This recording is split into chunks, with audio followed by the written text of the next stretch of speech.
curious. We should open it when we get some time. Liyue's storm and fire defenses are second to none.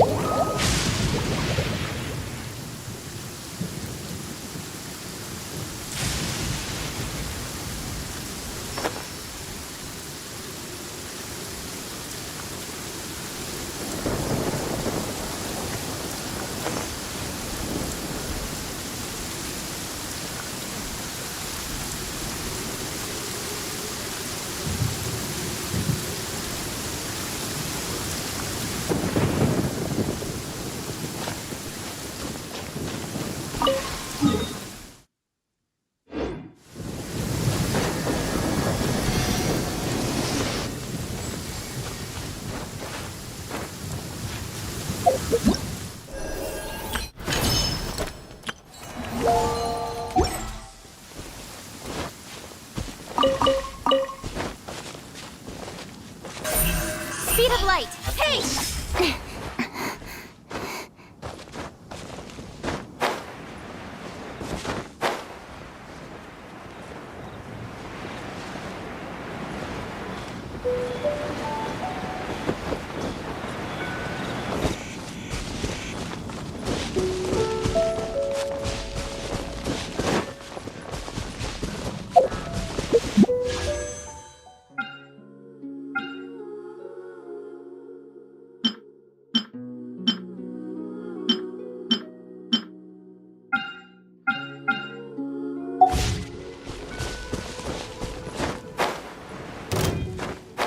There really were Fatui at the location written down on this piece of paper.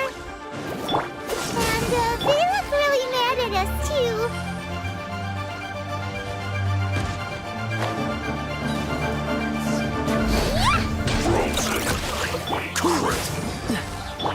Cut to the chase.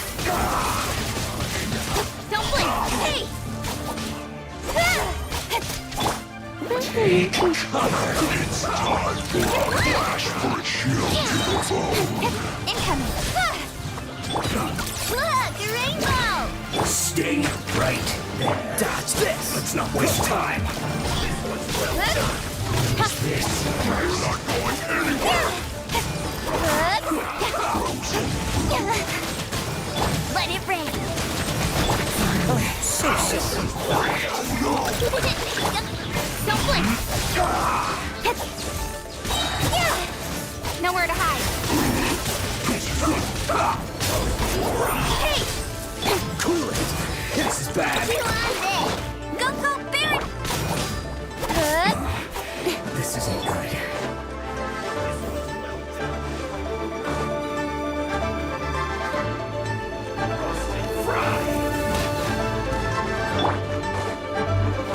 Speed of light. Good luck! Dodge this. What's the hurry? Incoming. You need to hurry up. This one's well done. Roasted fried. I'll be fine. You need to hurry up. Feel close. Speed of light.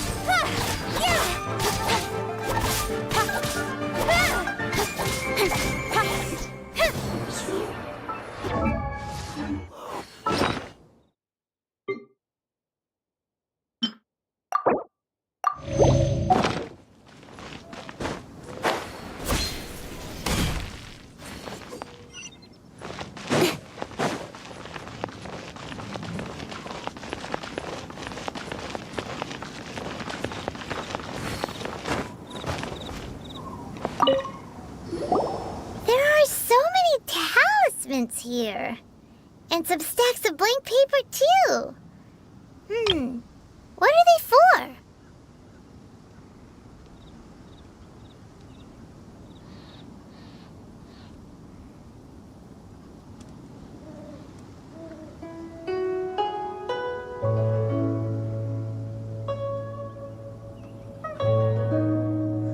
Paimon's seen this pattern before, but where? Oh, Paimon knows! It looks just like the sigil of permission the child gave you. But how did a relic of the Adepti end up in the hands of someone like Child? Suspicious. Oh, that's right. Cloud Retainer said that when the Lord of Geo created the Sigil of Permission, it wasn't to be used as some old relic. Talismans like that were once used in the Archon War to channel divine powers. Maybe the Fatui are copying the Sigil of Permission in hopes of achieving a similar effect. Being able to channel divine power in battle?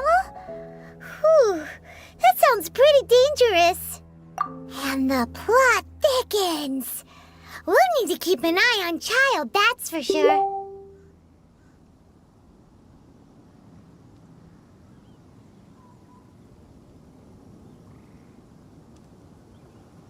Alright, that's enough sticking around here. We gotta go meet up with Zhang Li soon. The last stop on our rite of parting preparations tour is Dihua Marsh. Let's go! Paimon hates being late.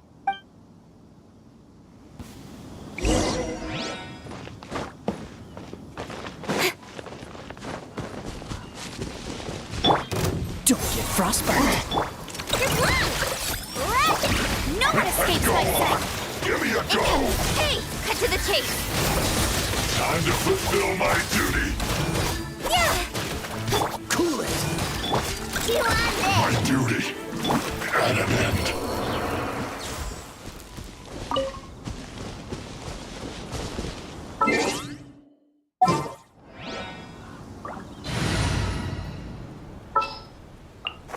Don't disappoint me.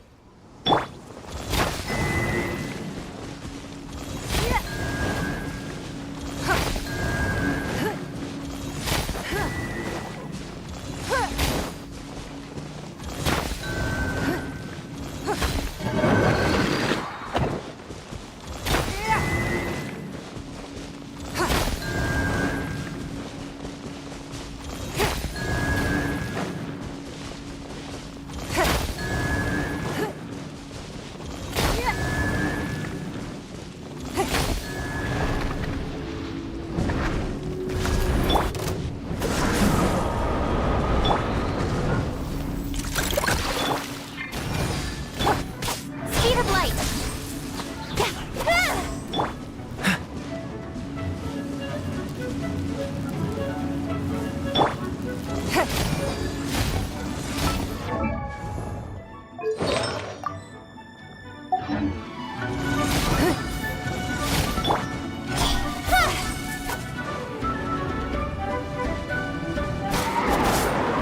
Dodge this.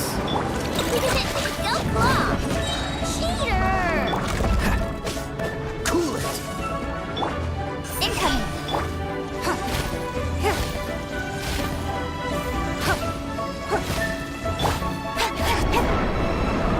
Don't blink! Hey!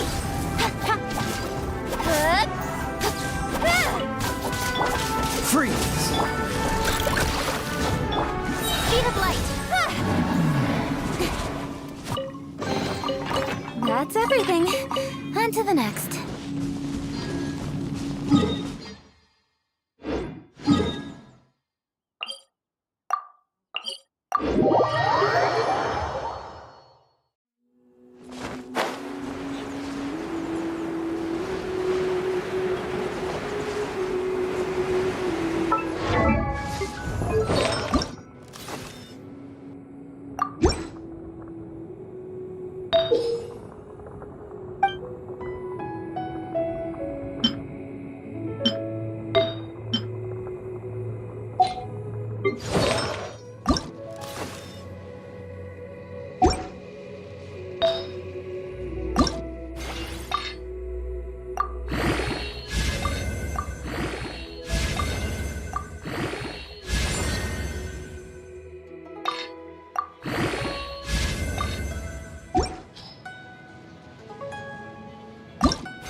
bad, as far as treasure is concerned.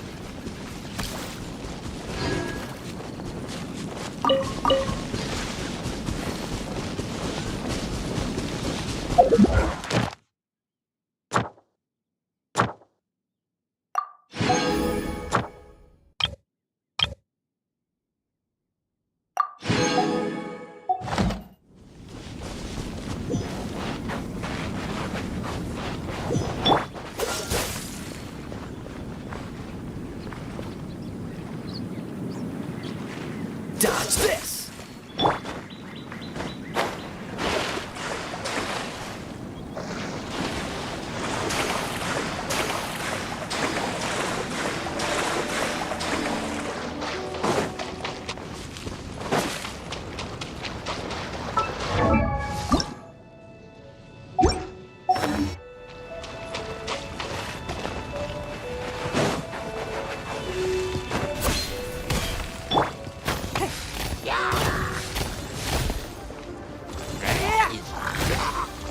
Cool it! Don't blink!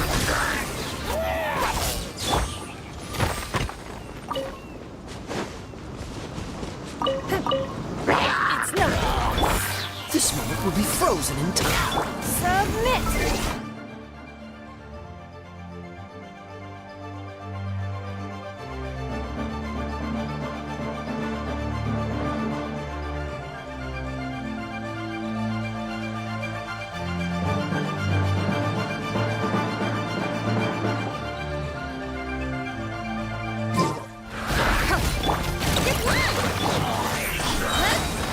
With swords from shadow.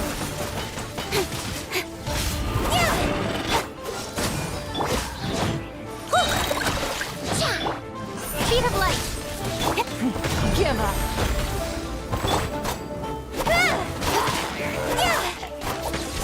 Incoming.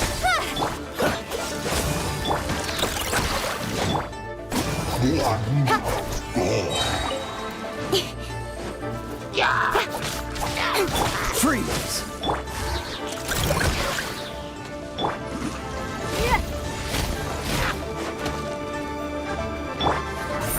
Don't blink.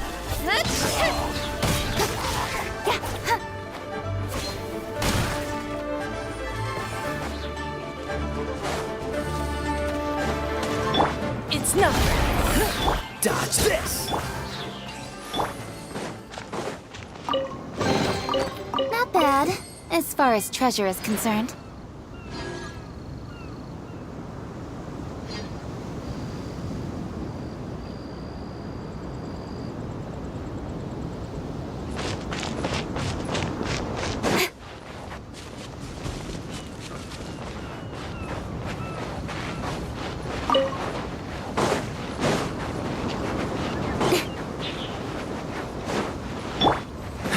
What's the hurry? Cut to the chase.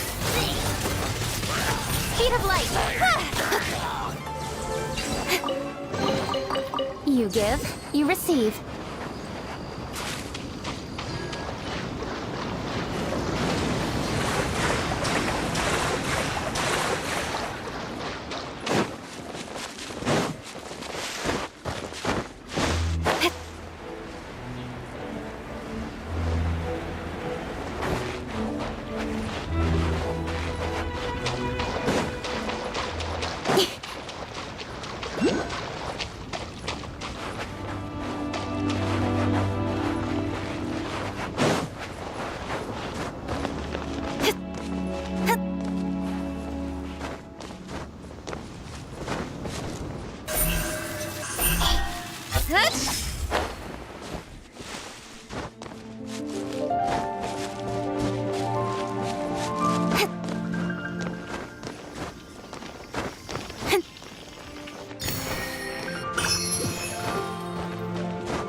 Opening a chest is like unwrapping a gift.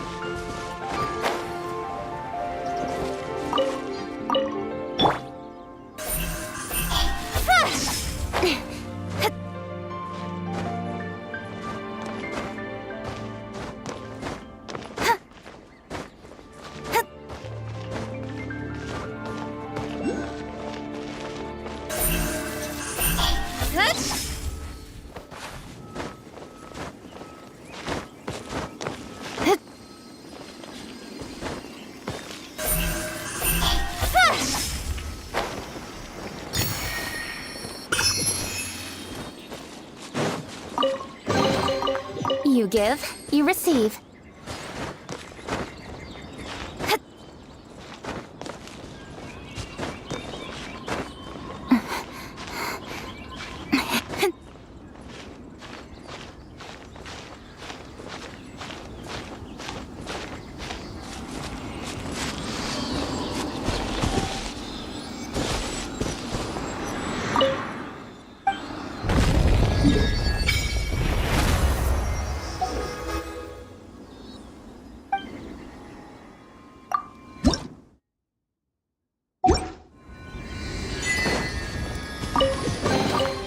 That's everything. On to the next.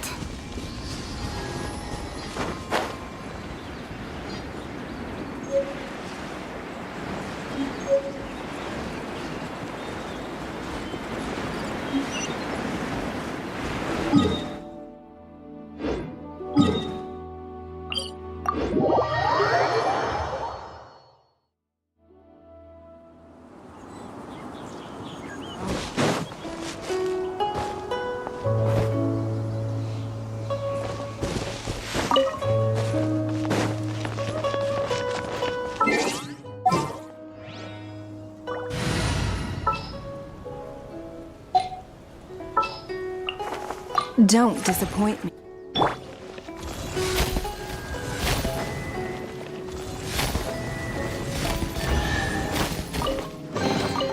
A keen eye.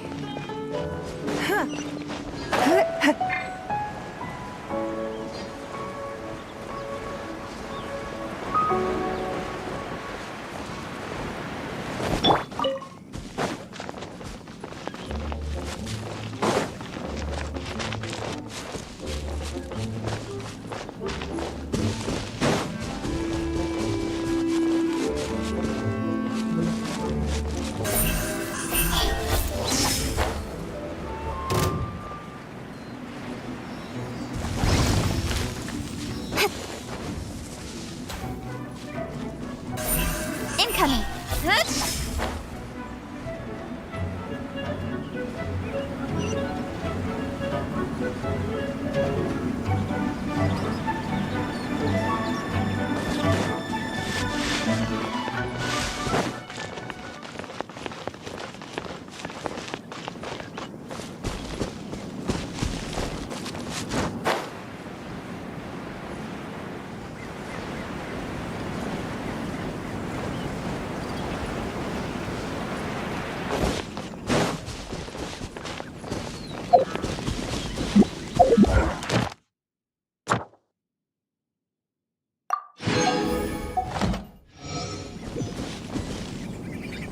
Right on time. I myself only arrived moments ago. Did you enjoy your visit to the Jade Chamber? It was so big and pretty and expensive. Paimon's never seen such a fancy schmancy place before. Indeed. It's second to none in all of Liyue. Then you met with Ningguang, I trust? What did you talk about with her? She's super rich and so generous. Paimon thinks she's very friendly. Yeah, her take on Ningguang is quite different from Paimon's. She thinks that even the tactless Yuheng is more trustworthy than her. Oh, so you also met with Keqing then? What did she have to say? She said the time of the Adepti has long passed. If even the Liyue Qixing don't want to face that truth, then what future is there for Liyue? No respect for the divine. Indeed, contrary to the ever-bold Keqing, Ningguang is more of a businesswoman at heart, though they are both members of the Qixing.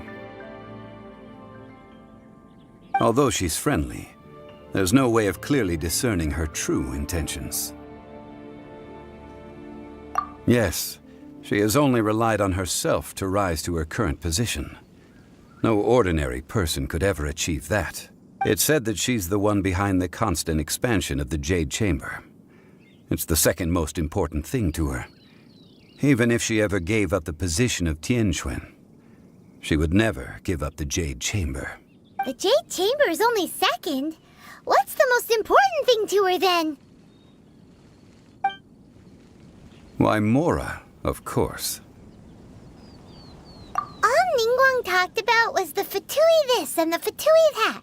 She said that after Rex Lapis was murdered, the Fatui have constantly been trying to sink their fingers into Liyue, and that they aren't to be trusted. That is how the Fatui have always been. It doesn't surprise me in the least. No matter what they may be planning, you must be careful when dealing with the Fatui. Always be on your guard. So, is there anything we need to get for the rite of parting in Dihua Marsh?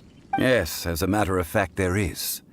Today, we'll be gathering wild glaze lilies. Glaze lilies? But why did we come all the way out here? Doesn't the garden in Yujing Terrace have some? Even Qingsa Village has glaze lilies. Oh, right! Paimon remembers that Madame Ping is always tending to flowers. Maybe we could ask her. No. Those lilies have all been gardened by people. They won't do it all. Dihua Marsh used to be full of glaze lilies. It is a sort of joyful flower that listens to human song.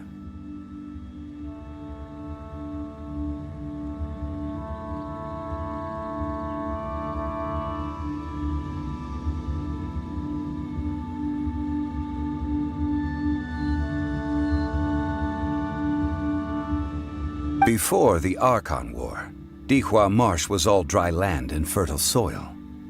But the war caused landslides, and the land was flooded, turning it into the marsh you see now. Nearly all the glaze lilies were wiped out. Of course, there are some kinds of flowers that have been preserved and gardened by people in the city.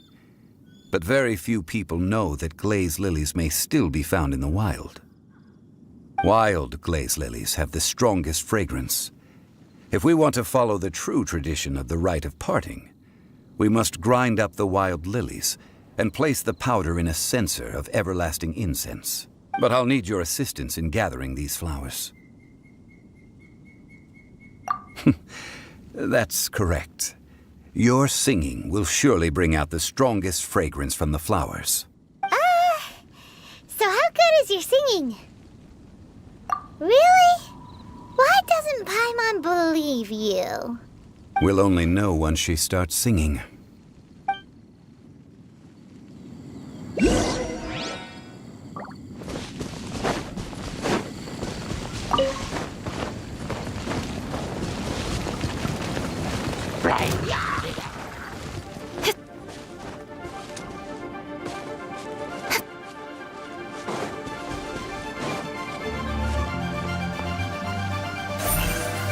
Don't blink!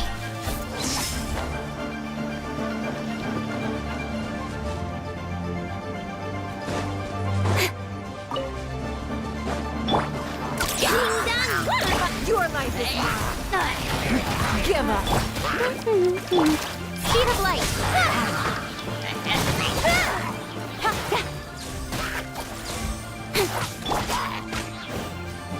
It's no fair.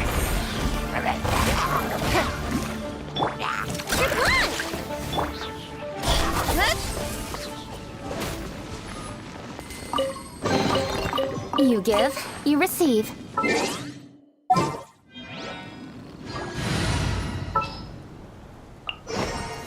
This world is full.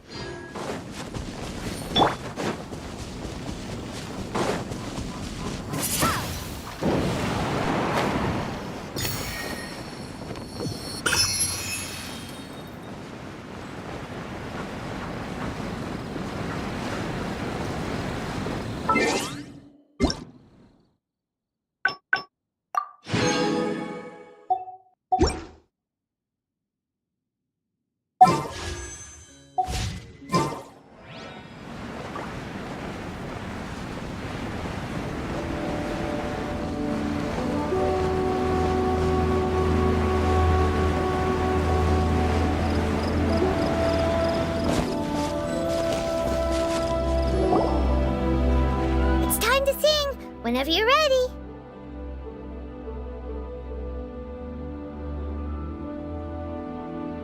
Da da da da da da da da da da da.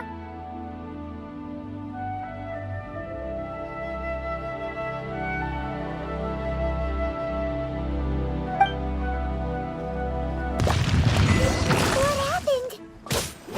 These flowers are jumping. They look really angry. Is it because they sang a song from Mondstadt that they don't understand here in Liyue?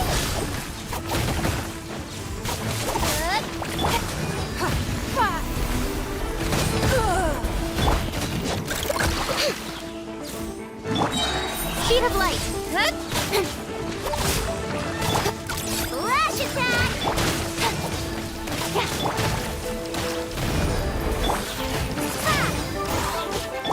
Feel on it! Hey! Cut to the chase. Don't blink.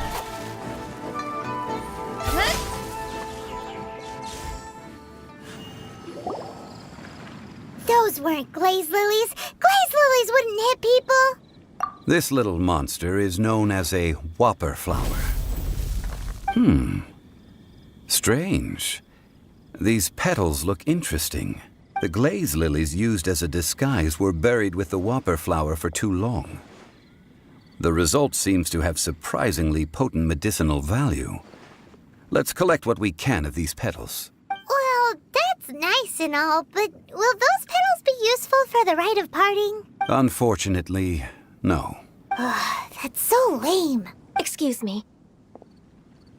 Are you searching for glaze lilies? Oh, hey! It's... What's her face? Paimon can't remember.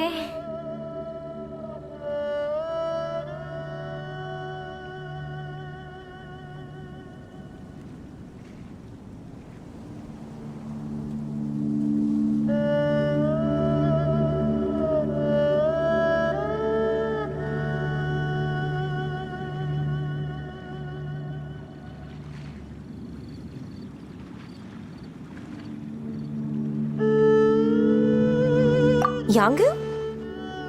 Who's that? You've completely forgotten my name, haven't you? Ah, that reminds me. How was your visit to the Jade Chamber? Well, it sure would have been better if you told us how to get up there. Didn't I tell you the way? Surely I did. Nope, we found the way on our own. Oh, I see. Uh-oh. I guess I really did forget to tell them. Something seems a little off about Ganyu.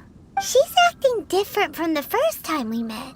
Where's her serious attitude now? Oh, well, I met you at that time as an emissary of the Tianquan. But now I am simply out on a stroll to see the flowers. You came all the way out here to see the flowers? Why not just enjoy the gardens of the city? Yujing Terrace is where Rex Lapis parted from this world. If I strolled through those lonely gardens now, I wouldn't be able to bear it. Whenever my duties take me near Yujing Terrace these days, I draw the windows to block my view of the gardens. Oh, sorry. We shouldn't have brought it up. No, it's quite all right. I just haven't processed my emotions yet. When the Archon War came to its end 2,000 years ago, the first iteration of the Seven would gather in Liyue and drink with Rex Lapis. But 5 of those original 7 had already passed before Rex Lapis. It's truly a changing of the guard. Yes, now that the spirit of Rex Lapis has returned to the heavens, only Barbados of Mondstadt remains of the first 7.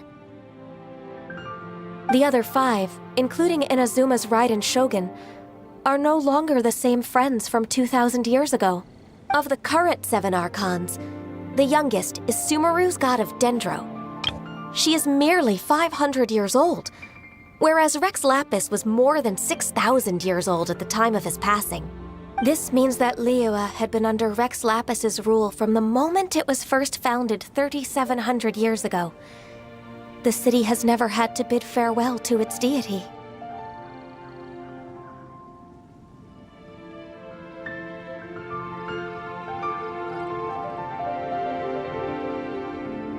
So what do you think of this farewell? Huh? This is a little sudden. As a mortal, I've never dared to imagine a Liyue without Rex Lapis. But as an Adeptus, I think I will eventually come to grips with reality. Since Rex Lapis has passed, the time of Liyue's contract with the gods and Adepti has now reached its end. Huh? Did you just say, as an Adeptus? Yes, I am a mix of human and Chilean. Adeptus blood flows through my veins. I fought for Rex Lapis and the city of Liyue during the Archon War. After the war ended, I signed a contract with Rex Lapis and took the position as secretary for the Qixing. I've continued those duties to this very day.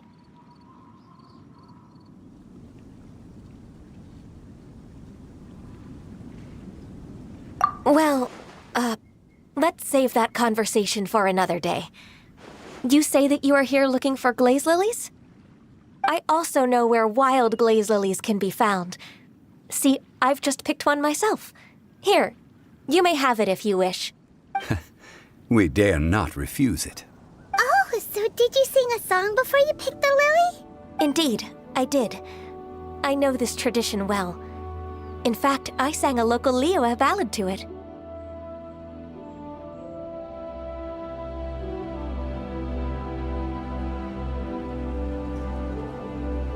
Wow, so you really know your stuff, too. Thanks, Gunyu. No, it is you who I should be thanking. If not for this chance meeting, I never thought that I would be able to contribute to the upcoming farewell for our ancient lord.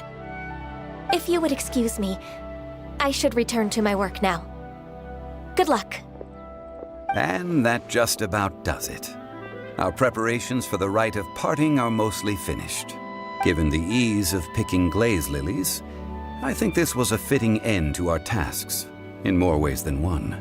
Yeah, Paimon can already imagine him starting a business in Liyue. I've had enough ventures in my life already. Beginning a new undertaking is always difficult at first, and requires no small amount of effort.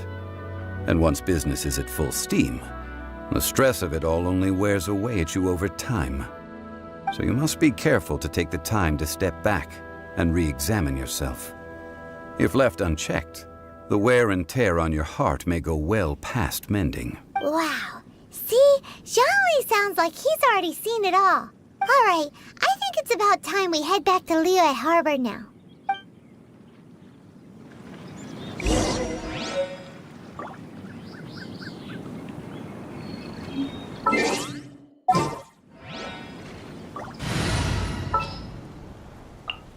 Outrider Amber, reporting.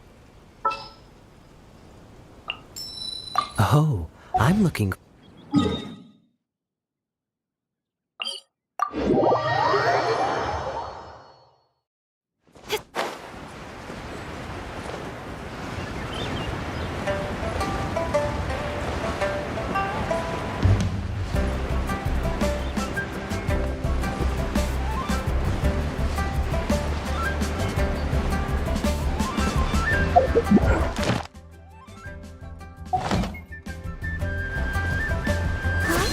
What happened? The city gate is swarming with Millilith and... the Fatui? This atmosphere is highly abnormal. It seems as though something big has happened. We should ask around a little, just to be safe.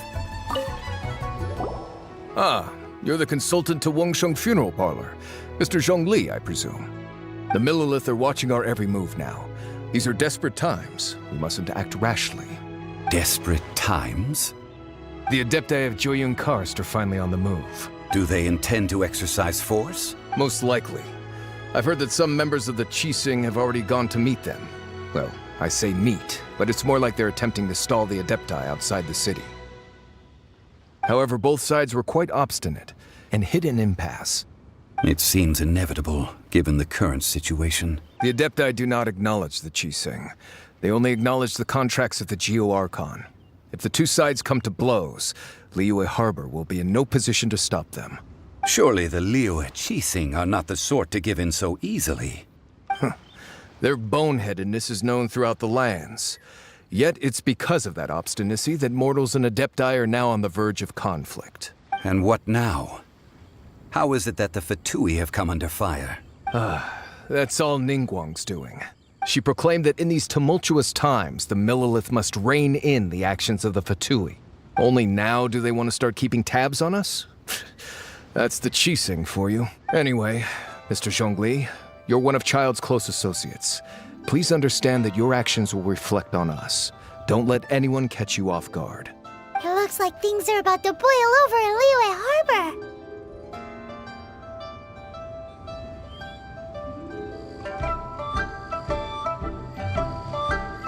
Do you intend to use your neutral identity as an intermediary between both sides?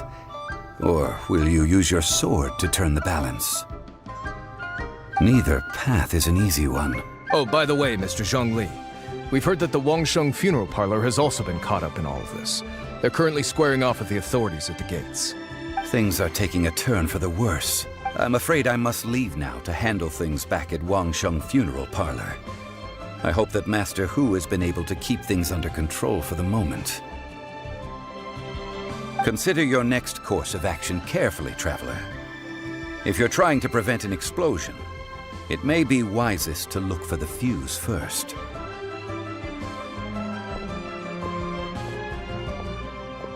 Whew.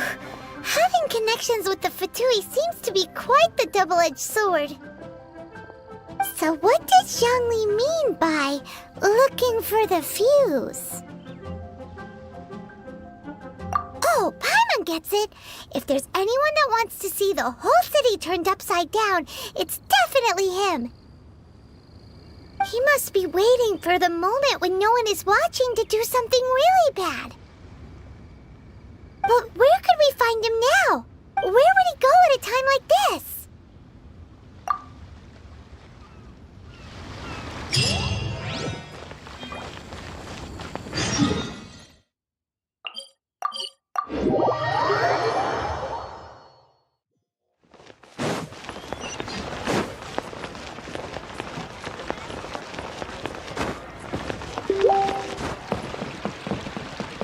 Ad Astra Abyssosk. Welcome to the adventure. Thank you for Ad Astra.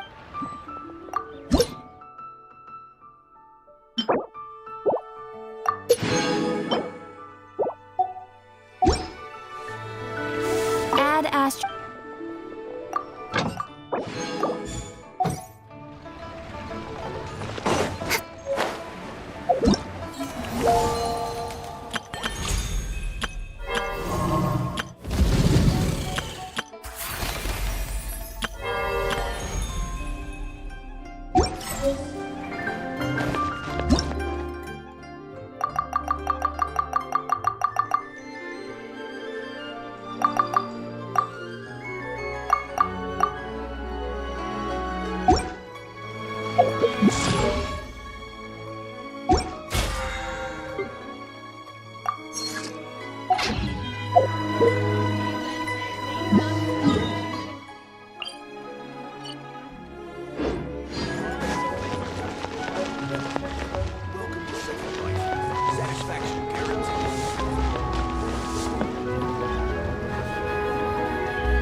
The Golden House?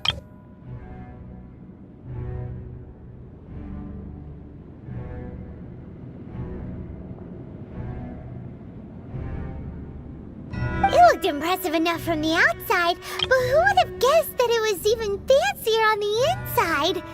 And so full of Mora. This is where all of Teyvat's Mora is minted, right? In that case, maybe they won't notice if a few Mora go missing.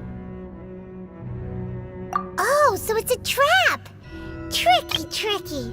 Good thing Paimon's got you here. But even if we can't take any, we can still have a closer look, right?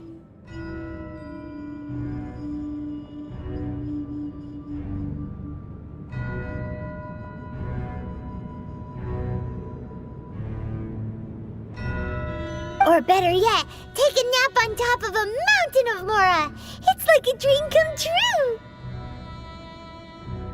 Oh, right. Back to business. It's quiet. Too quiet. Surely someone's gotta be guarding something as important as the Exuvia. Huh? Look! What happened here? Uh-oh. Paimon smells trouble.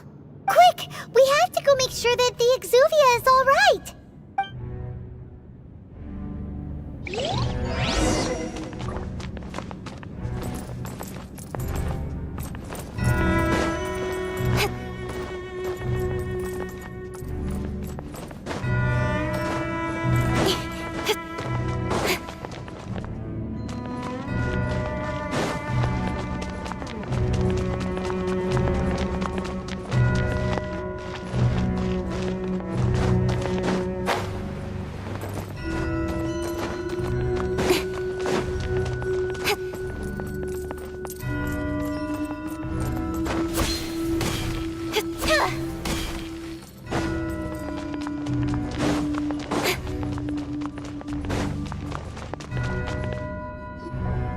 You've already fulfilled your task as guides, so why do you still linger here?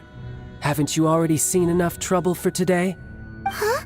Who's there? If you were Fatui, I imagine that you would be entitled to a generous reward from the Tsaritsa herself.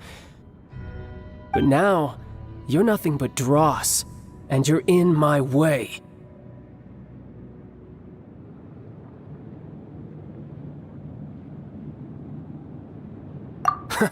Although I'm deeply grateful to you that I was able to effortlessly find this secret location.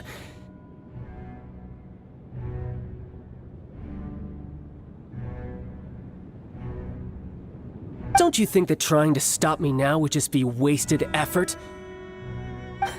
Stopping the Mora Mints, hiding away the Exuvia. The Chising are really pulling out all the stops this time. So you've been planning to take the Gnosis from inside the Exuvia all along? As one of the 11 Fatui Harbingers, it's my duty to see the will of the Tsaritsa fulfilled. She will get that which she desires.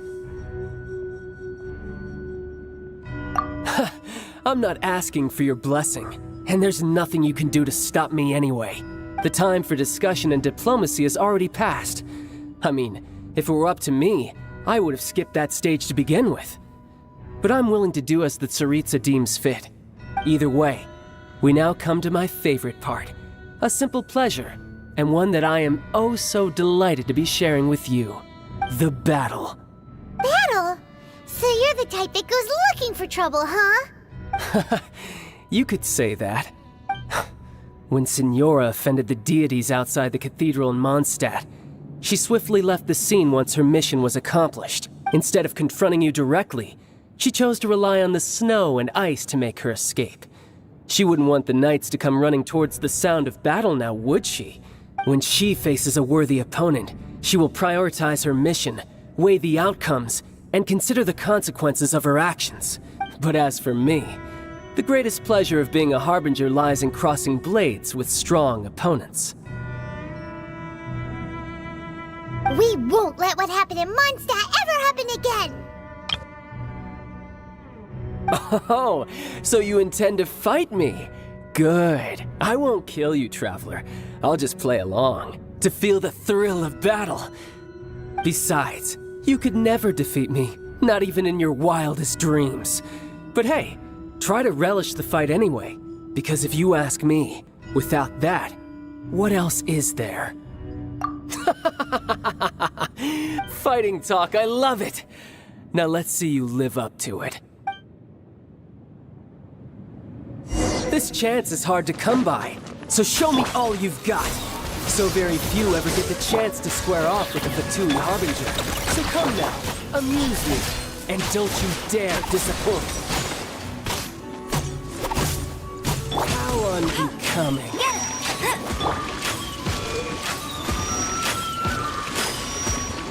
Dodge, poor timing. You missed a spot. Passable effort.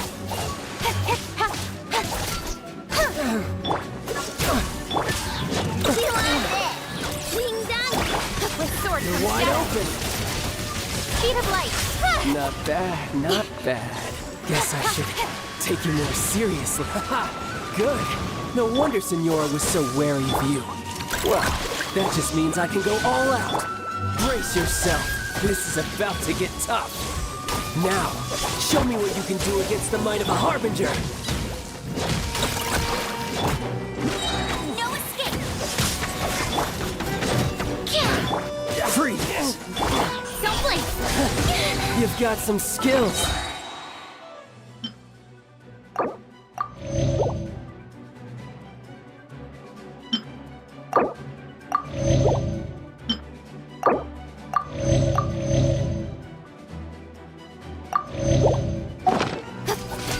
Nowhere to Has your hide. luck run out? Get him. I'll crush you. So sorry. Blood, you ready?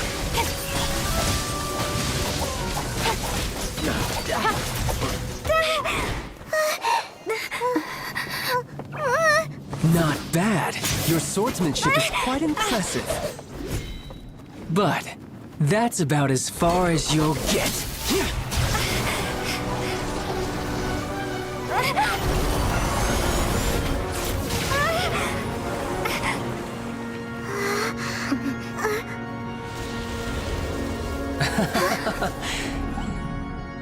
Didn't think you had that card hidden up your sleeve.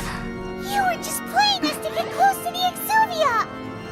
Oh, quiet down. Stop acting like some wide-eyed recruit. You've seen this world. You of all people should know. This should have been expected. Well then, I'll be taking Morax's Gnosis now.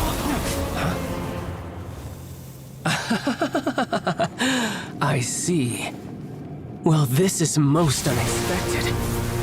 You beat me to it, didn't you?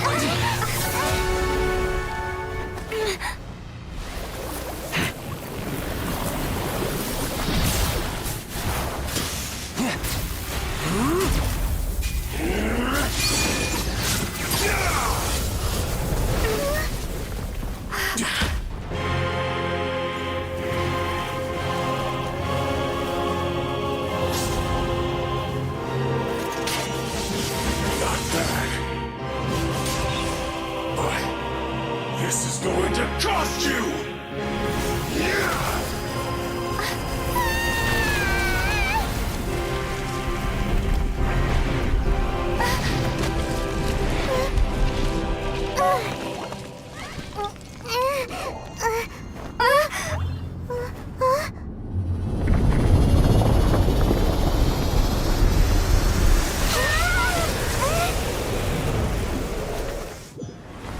You got to the Gnosis ahead of me, didn't you? Did you simply move faster? Or did you leak the information regarding the Golden House to me on purpose?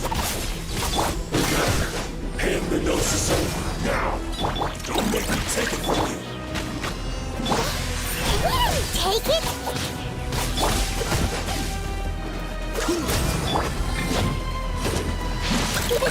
Go. With sword comes shadow. Incoming. Go, Barret! You on this!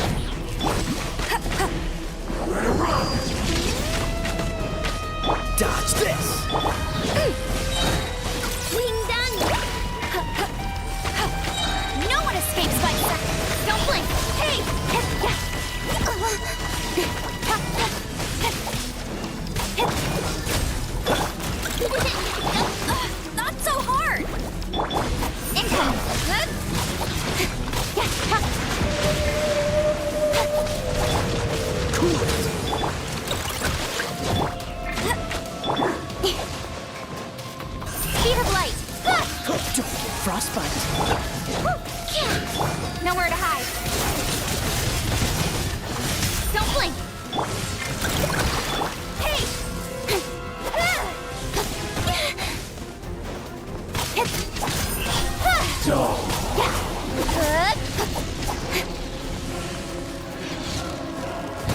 Change of plan. Get him! Speed of light. And some you lose.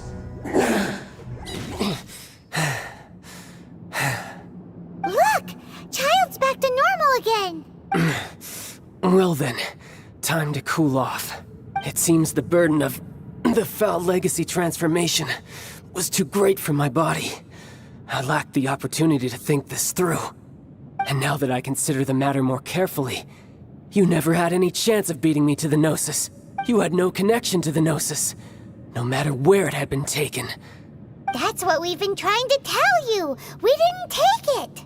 Your show of ability today far surpasses that of Signora's initial assessment of you in Mondstadt. Tell me, how could that be?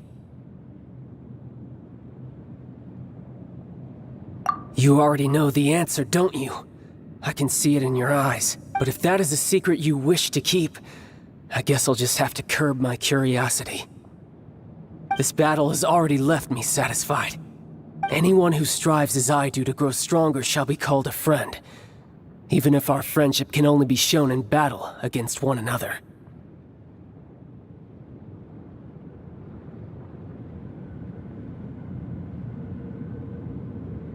Pretty sure that's not the normal way to make friends. Unfortunately, I must bring this amiable conversation to an end. My quest still beckons. Given that the Gnosis wasn't taken by anyone, then we must look once again to the beginning. Perhaps it was never in the Exuvia to begin with.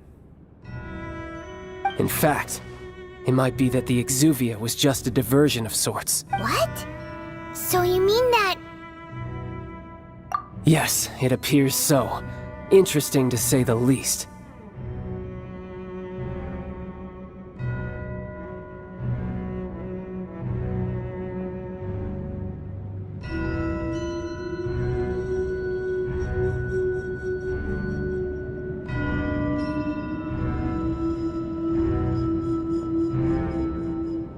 It seems that the guardian deity of the capital of commerce is also well-versed in little maneuvers beyond the boundaries of contracts. As such, we must now look to our backup plan. Backup plan? I had hoped it would never come to this, for the weak will be swept away in the process. The truth is, the world belongs to those who pursue strength. I seldom willingly involve myself with the weak. Unfortunately, we cannot be picky about our methods as Fatui harbingers. Children must all learn to eat their vegetables sometime. So what are you planning to do? I will awaken the god that lies dormant beneath Guyon's stone forest. A god? Osial, overlord of the Vortex, who was defeated by Morax, the Geo-Archon in the Archon War, and who has remained pinned beneath the waves by the Geo-Archon's stone spears ever since. If such an ancient god were to be unleashed upon Liyue Harbor, defenseless without the protection of its deity, do you think the cunning Rex Lapis would just stand aloof and watch the ensuing destruction? But the Archon War ended 2,000 years ago. How can an ancient god appear in a world now overseen by the Seven? Simple. I've already prepared the means to awaken it. Hey, those are sigils of permission! Oh, Paimon remembers now. The Fatui have been researching them. Indeed. The one that was given to you was just a byproduct of our research.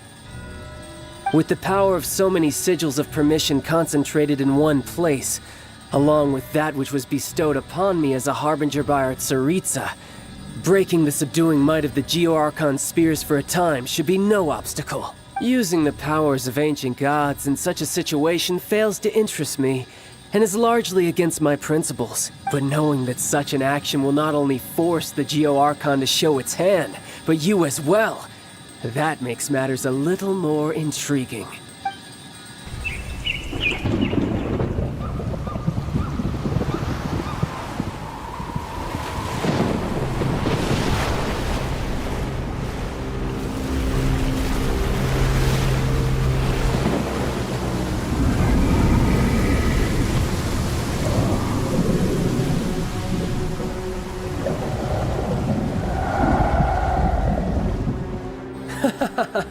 Let's see. Will the nation that has lost its deity be swallowed up by an ancient malice once more? If you wish to drown together with the people of Liyue, you're free to stay and enjoy the show. Huh? He's already gone! That guy is fast! What's going on?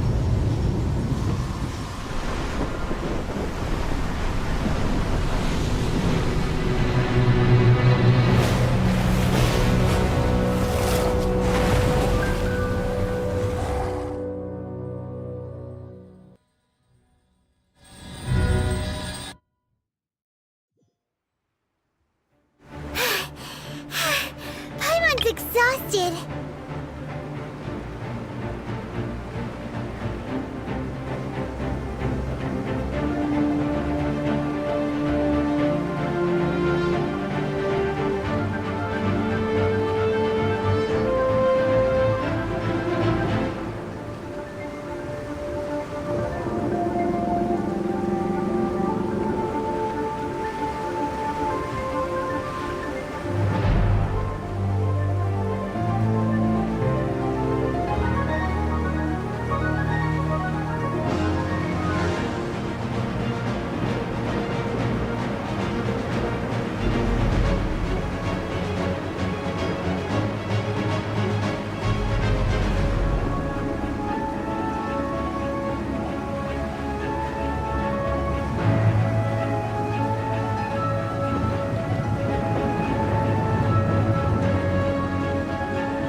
See the Jade Chamber flying over just as we came out of the Golden House, we really wouldn't have known which way to go. Did we make it in time? Is the Overlord of the Vortex still in the sea? It hasn't destroyed Liyue yet, has it? What are you doing here? Huh? Hold on! It's the Adepti! What are you doing on the Jade Chamber? Paimon thought you were arguing with the Chising. Is the fighting over?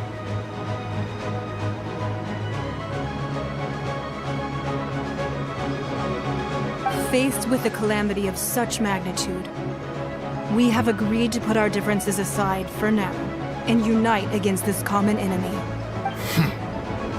Oh, Paimon gets it. So how do you plan to defend Liyue?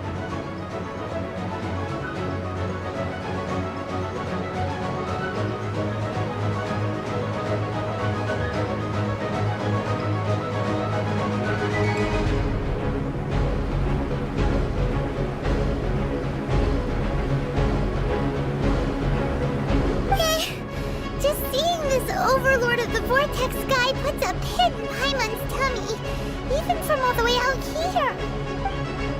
It's not just you. We've got new Millilith recruits who can't even stand at attention without shaking. The force of an ancient god's presence seems to be too much for ordinary people to handle. Which is why we must stop that monster before it gets any closer to Liyue Harbor. So the Archon War was fought 2,000 years ago against enemies like that thing? Now that's scary. So will the power of the Chising, Millilith, and Adepti gathered here be enough to stop that god?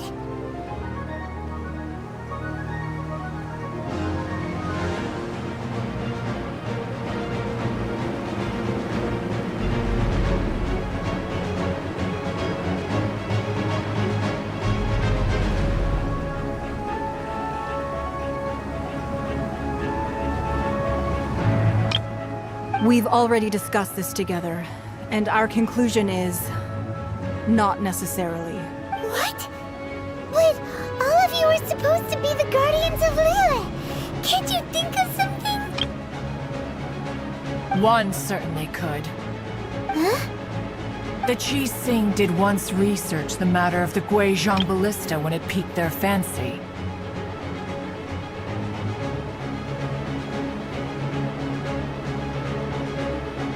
And as fate would have it, one who did craft the Guizhong ballista with one's own hands is here. For what could you mortals ever learn of Adepti mechanisms?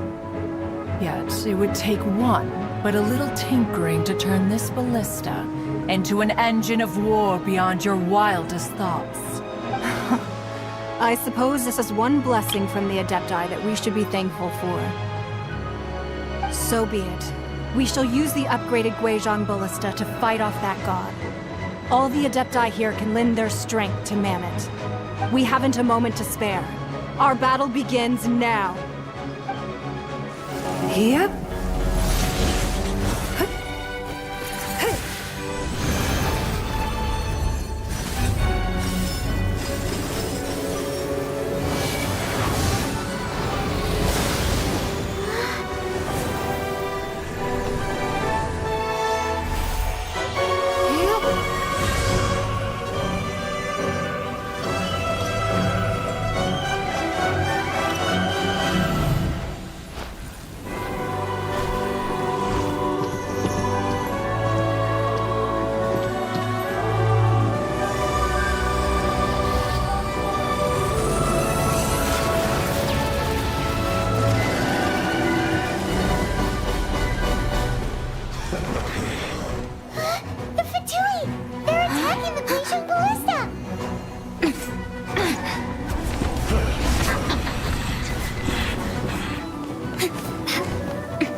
The three Adepti are manning the Guizhong ballista.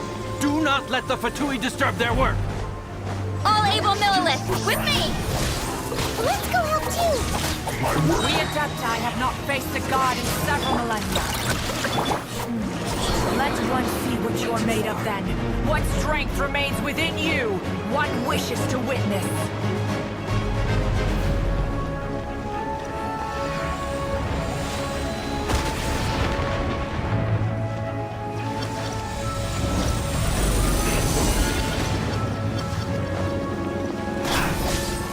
Dodge this!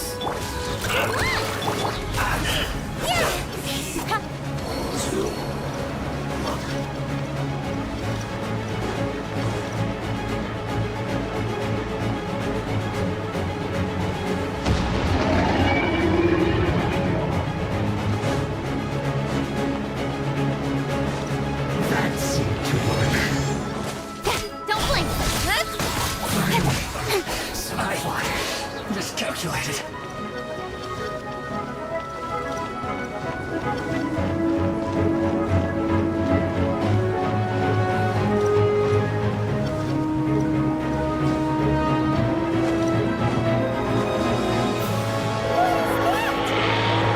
That is Osial's divine power. I am very familiar with it. Be careful not to get hit.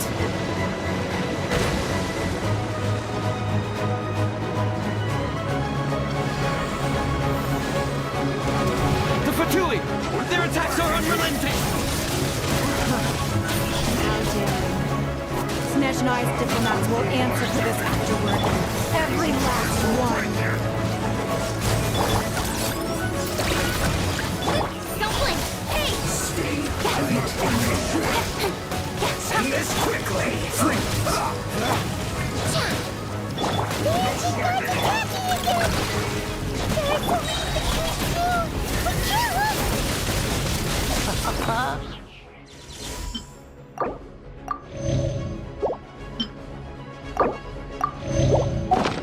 Were you about to say we can't hold them, children?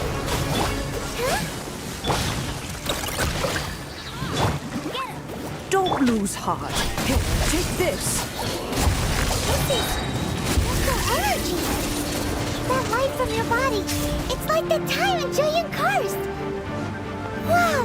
It's Madame Ping's shockwaves! They burn really strong!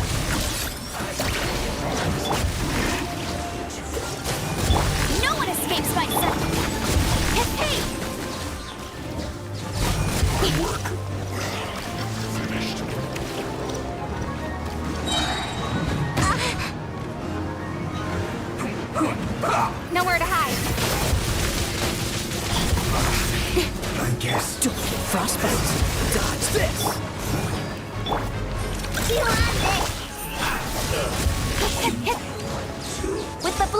Qilin, I guard you against evil! Cast your fear of injury by the wayside, and fight with all your might! I too did this during the Archon War! So this is what Ganyu's like in a fight! My name means swiftness. Take my power and run as I do. We're going too fast!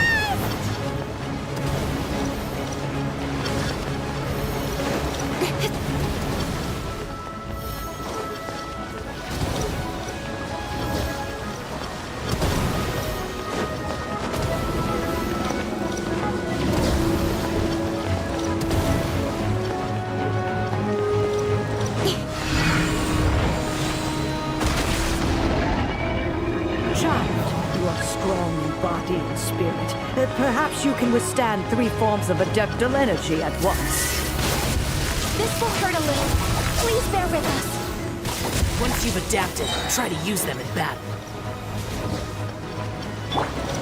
Let it rain! Freeze! Go claw! Lash attack! Nowhere to hide. Incoming. Look at me! Oh, so soft. Cool it. Speed of light! With swords from shadow. Let me in. So quiet. Alrighty, no one exercise caution. I fear that the god's power has reached its peak. In other words, behold here, there's nothing worse to come, right?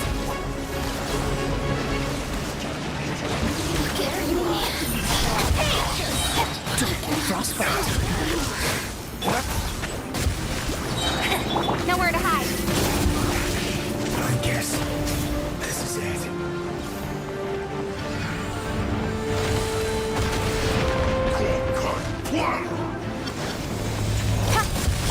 No escape! You're not going anywhere! Just lunge! Back into it! Speed of light! Go, my unit! Go claw! Slacking off! With swords from shadow. Finished! Let me amuse This myself. one will be frozen. Lash attack! No one escapes my sight! The Fatui's numbers are thinning. Fight on, comrades! Once we finish this lot off, the Adepti will be able to deal with the god in peace.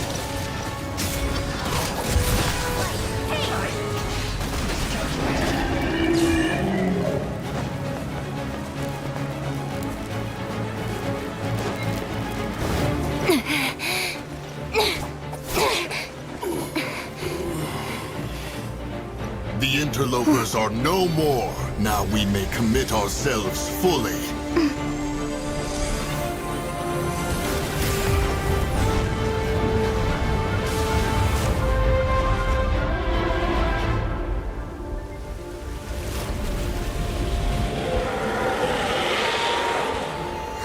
It's working! We just need to keep this up!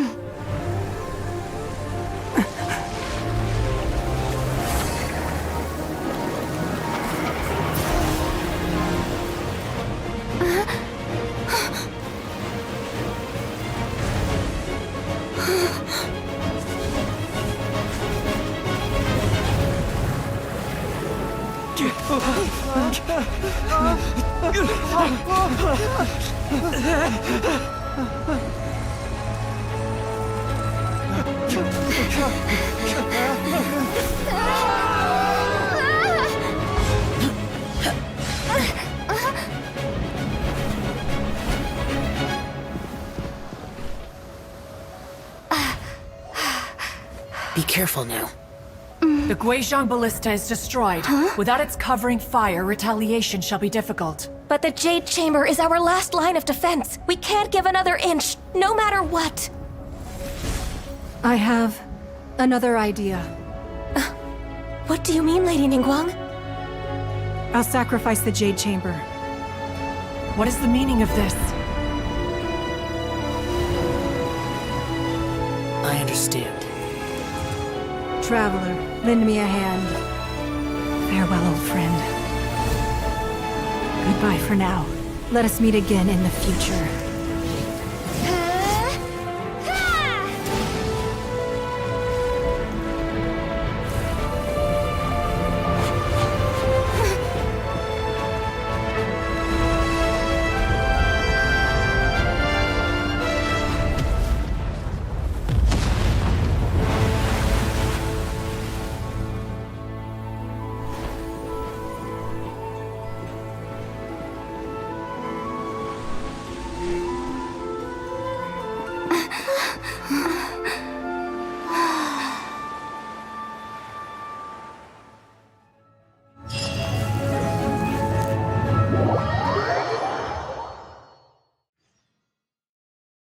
Is it finally over?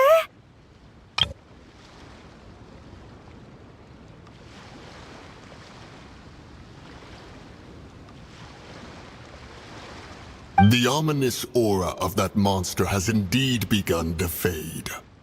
The effects of the Sigil of Permission last but a short time. It will be some time before the Overlord of the Vortex can make any waves again. We are indebted to you for your assistance.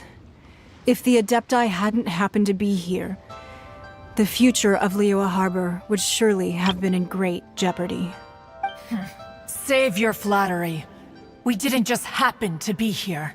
Surely you won't pretend to have forgotten the reason for which we came.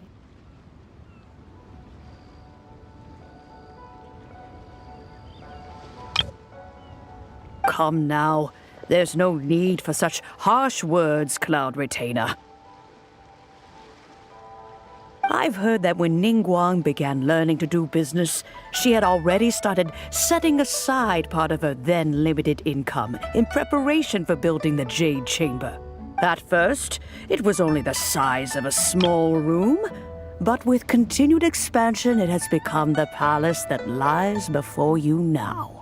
It is a testament to Ningguang's entire life, both as a businesswoman and as the backbone of the Liyue Qixing. Seeing the Jade Chamber destroyed in the defense of Liyue means much to her. To me, such cooperation and sacrifice deserves at least some recognition, don't you agree? Well, I was really hoping you would say that such sacrifice could at least be used as some leverage in our negotiations. Thank you all for hearing me out. We know very well why the Adepti came here today. But please forgive us. We cannot yield to your wishes. Oh? 3,700 years.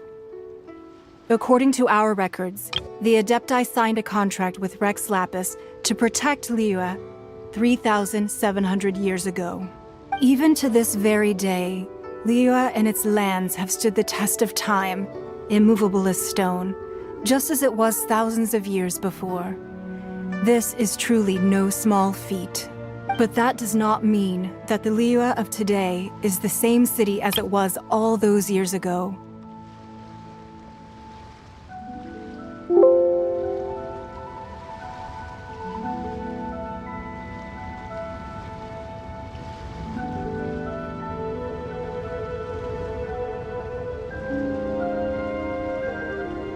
Do not merely cast your protective gaze upon the land. Instead, focus your sights on our city and each of the citizens that dwell within it. Are you questioning our means of protecting Liyue?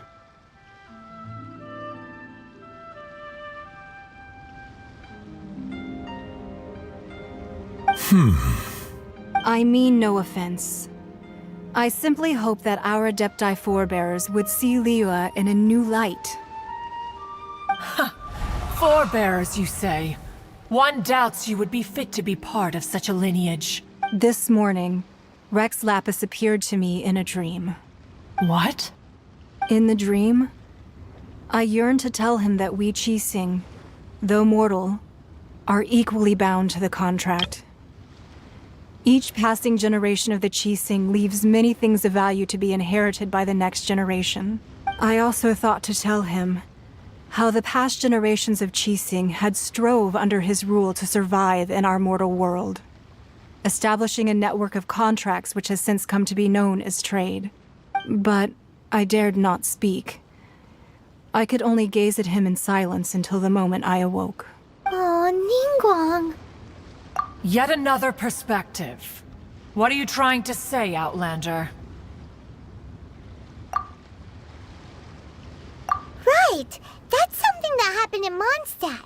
It's a story about the Four Winds and the people of the Animal Archon. The Animal Archon sought to quell the strife between the two sides, because he believed that such conflict would only scar the hearts of both, and that nothing good would come of it. Each of the 7 nations has its own scars from the past. Though your point is the very height of simplicity. As Adepti, we've become a laughingstock, to be chastised thus by an outlander who has lent us such succor.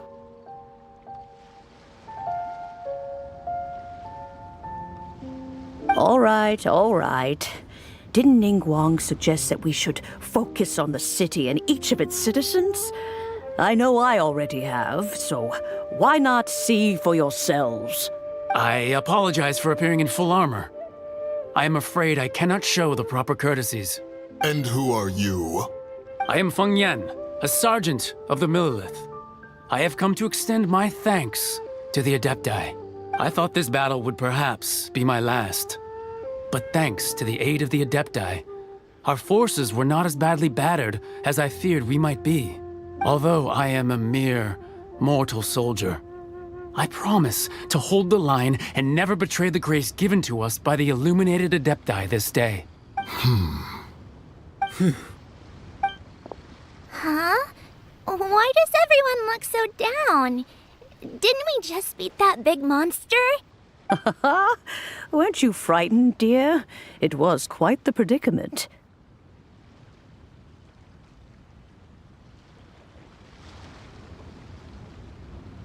I wasn't afraid. All the strong Millelith guards were there, and those powerful heroes with their visions were there. Everyone was there. When danger is near, everyone always protects me. And the rest of the time, they make fun toys and tasty snacks and loads of things that make the harbor so pretty. Thanks for protecting Liyue Harbor. Please come visit us for the next lantern rite. Unfortunately, we wouldn't be able to participate. Huh? Because we are Adepti. Oh, okay. It must be hard being an Adeptus. Aww. You see, this is what Liyue is like today.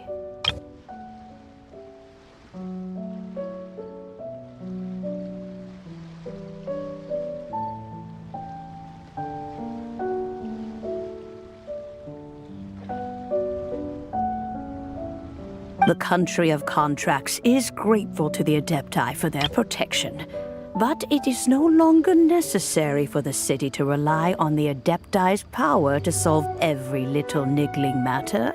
Although their blood is weak, there is still strength to be found in those we call mortals. The time of contracts between gods and Liyue has long since passed. Now is the time of contracts between Liyue and its people. Seeing the port around us now, it is hard not to feel a bit out of place. Wouldn't you say so, Cloud Retainer? Your line of inquiry is askew. One did not spearhead this expedition to Liyue Harbor.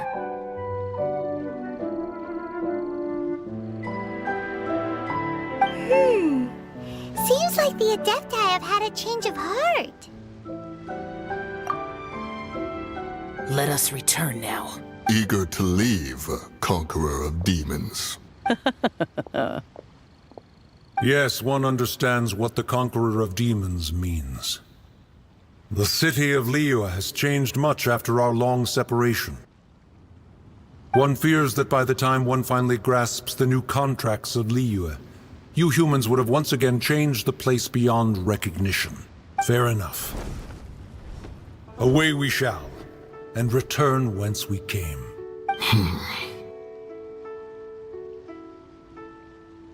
Since we Adepti have consensus, then one shall persist no further.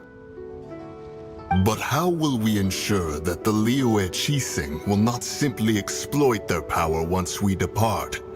In my view, that is still a thing to be guarded against.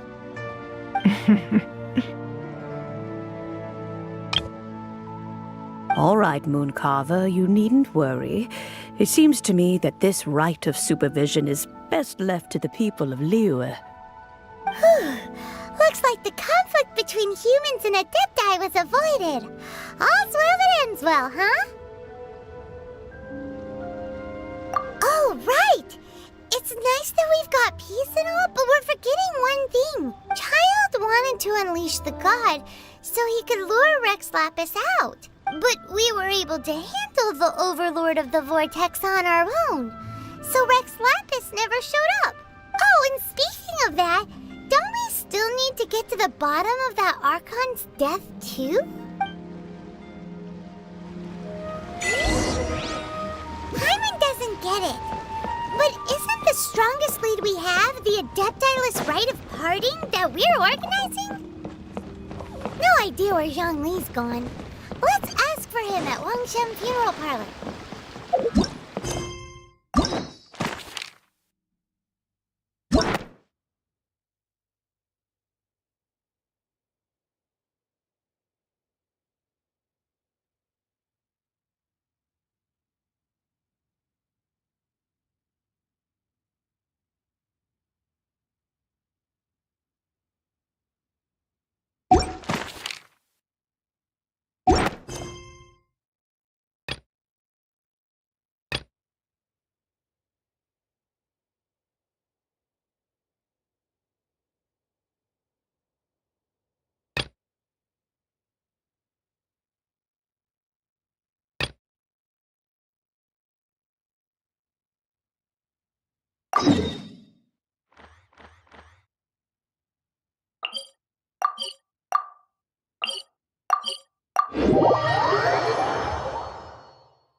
Quite a downpour.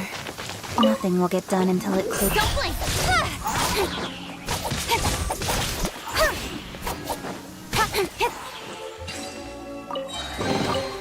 That's everything.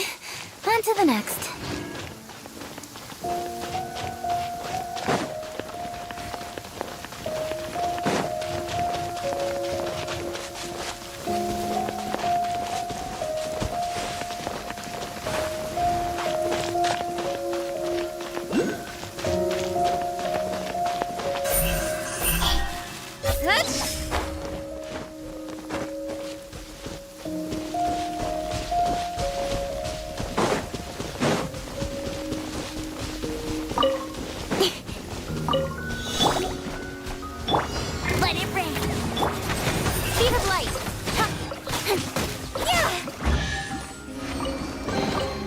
That's everything.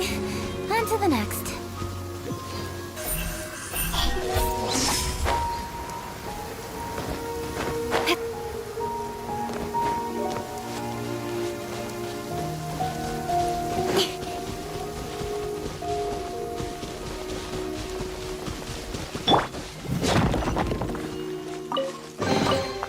Wow! So much stuff! If only... Incoming!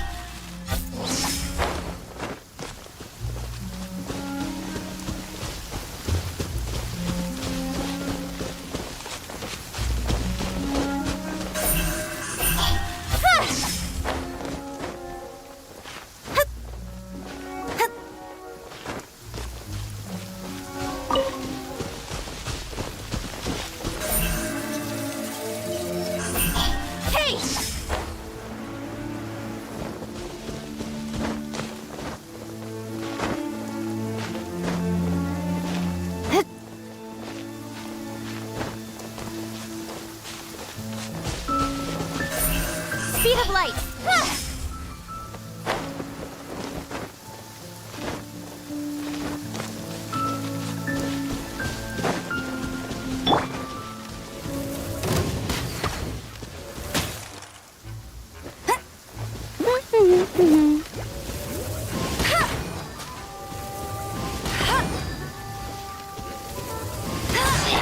Don't blink!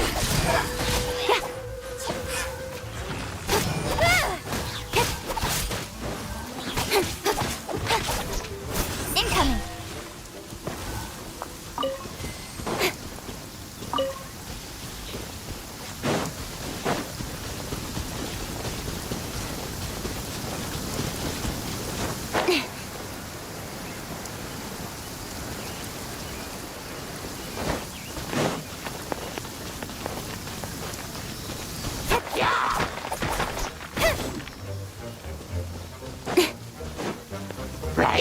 Nowhere to hide.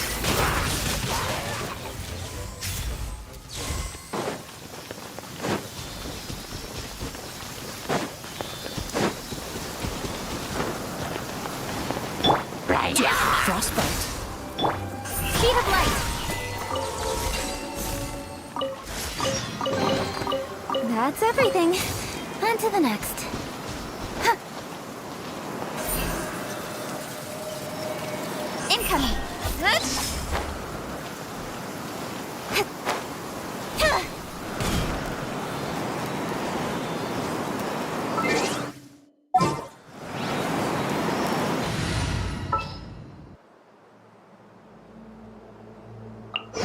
There's still a long...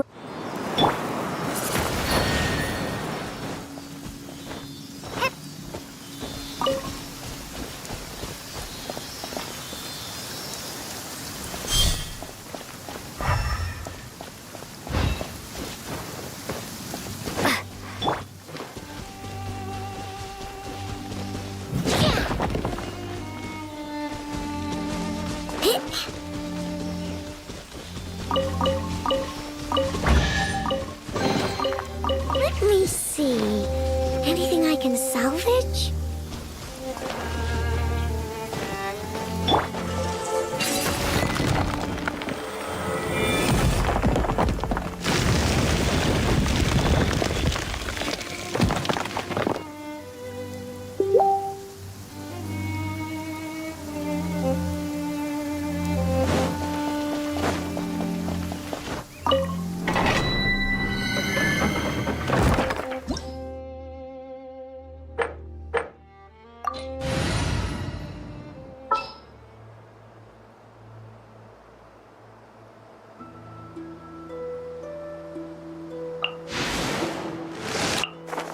Let's make haste.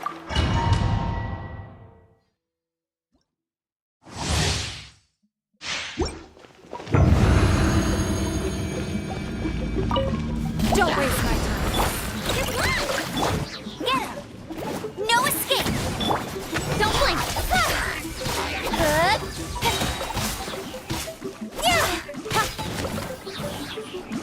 With sword comes shadow.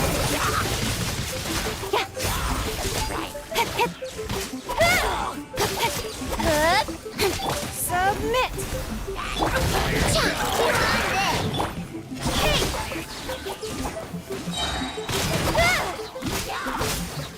Nowhere to hide.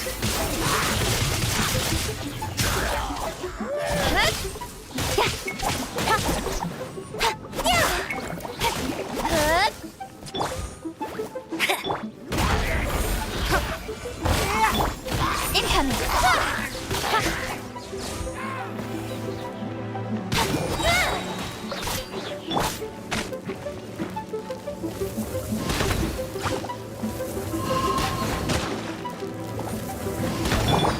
Speed of light. Hey!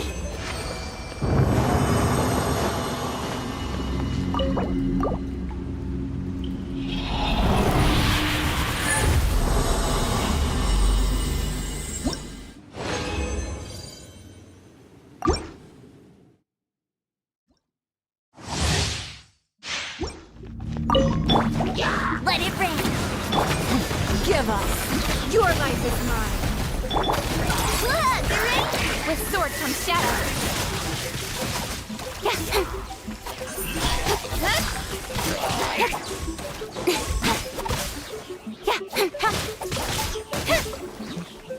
It's no. Go, berry one!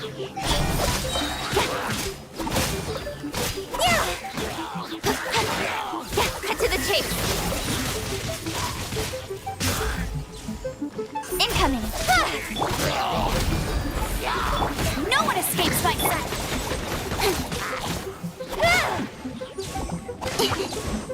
Speed of light. Hey!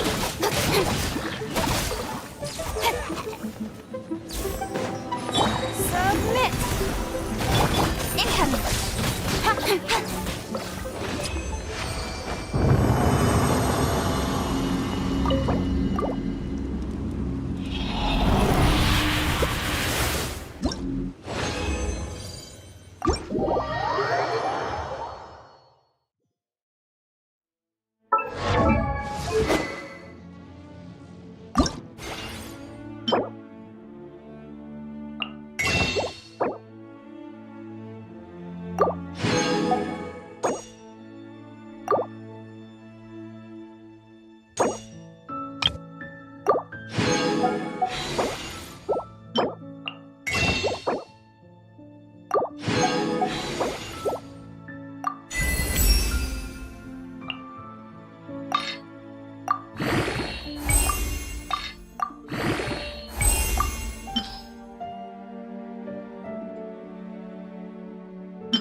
Is there anything I can do for you two? I'm afraid that Wangsheng Funeral Parlor isn't in the best state to receive guests. We've come to see Zhongli. Could you please tell him we're here? Unfortunately, Zhongli isn't here at the moment. It seems he went to Northland Bank. Doesn't the Northland Bank belong to the Fatui? Last time we saw Zhongli was before we went to the Golden House. Do you think he doesn't know about the attack on Liyue? Visiting the Fatui at a time like this could only mean more trouble. We had better go and make sure that everything is okay.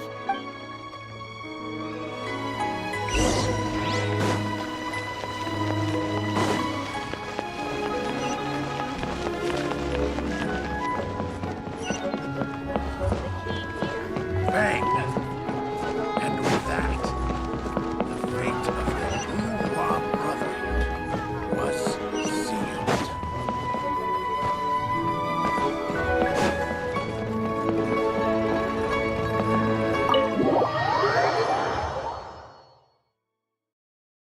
You call this cooperation between Harbingers? Cooperation involves communication, you know. Don't take it to heart, child. Besides, aren't you happy that you got to skip the formalities and bring chaos to the land? Oh, it seems that some of your friends have arrived. Hey, it's Zhongli and Child. And you! You're also one of the Harbingers? It's you two. I believe we've met once before. In the city of Bards, was it? I'm glad you still remember my name. Ah, right. I imagine that it must have been rather hard to forget watching helplessly as something precious was snatched away from your friend. Well, if it isn't you two. This is our first time seeing each other since Liyue was nearly wiped off the map. This is certainly a bit awkward, wouldn't you say? Paimon knew that we should never have trusted a Fatui Harbinger. Oh, now don't say that. Sure, I may have misled you, but I never had anything against you personally. Besides, I thought we were getting along quite well together, didn't you? Except for that little tussle we had at the end. Nothing personal. We just have different views, that's all. Of course, you may very well hold this against me, but that's up to you. The real deceivers here are Signora and Zhongli. Curse them for leading me on. So actually, I think... Stop wasting time, child. There'll be plenty of time to chat once I'm through here. You remember the agreement, Morax. Now, if you would be so kind. The Gnosis, please. What in the world are you talking about? The contract is fulfilled. That which thou seeketh is now bestowed unto thee. For my promise is solid as stone.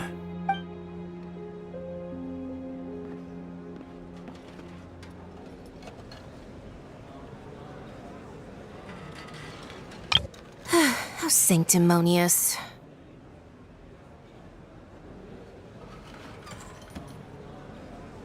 What? So you're the Lord of Chiao?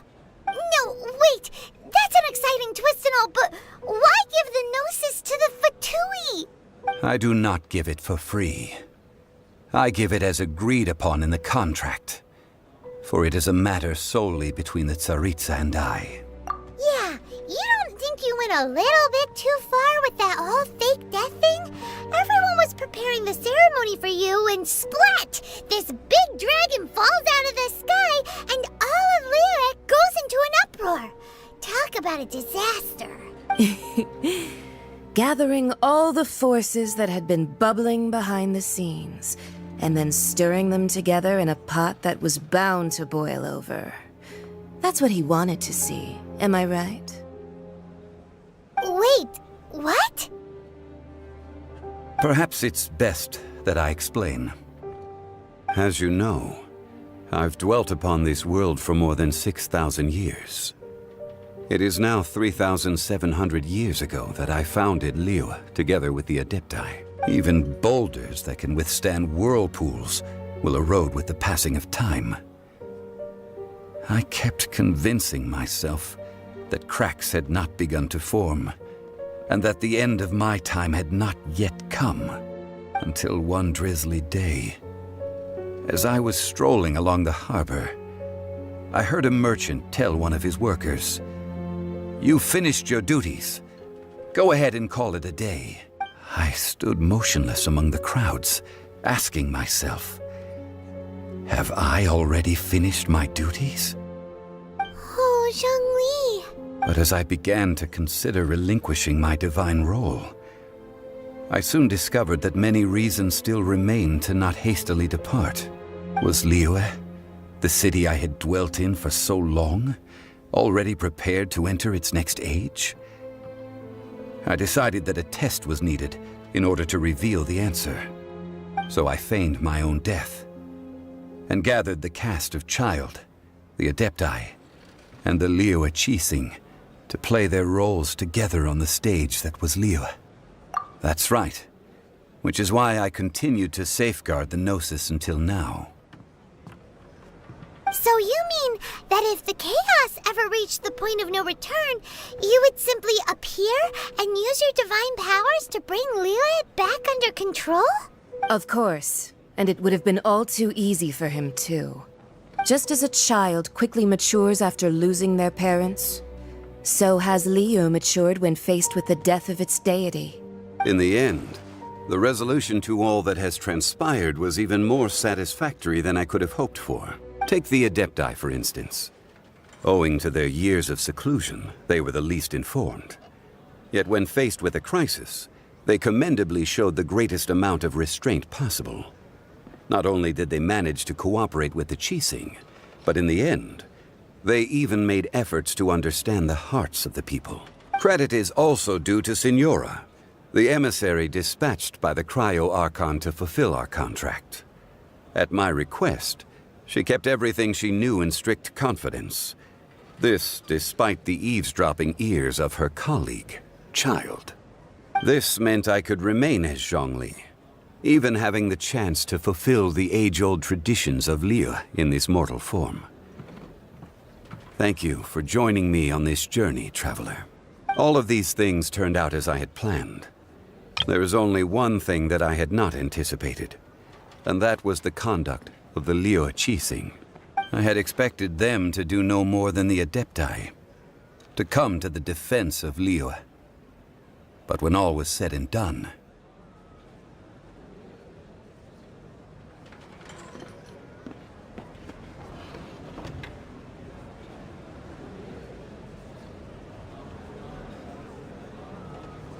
they seized the opportunity to supplant Liyue's divine protectors, and used the subsequent power vacuum left by my death to quickly gain complete control of Liyue. Huh? That doesn't sound good at all! On the contrary, I think it is excellent. I had always feared that it was too soon for them to take over from me. And it was also that which I longed for the most. As such, this is the best parting gift anyone could have given this god of old. Hey, what about me? Doesn't anyone feel the least bit of remorse for deceiving me? You've practically kept me in the dark! I think that thanks would be more appropriate. You certainly played no small part in all of this, wreaking havoc and turning the city upside down. The Lord of Geo ought to thank you for your performance, if anything. If you hadn't created the pressure of a battle between mortals, Adepti, and a god, the lump of coal resting in the hands of the Geo Archon, Liyue, would never have been able to become a dazzling diamond of a city. Huh? Just whose side are you on, mocking me like that? Are you itching for a fight?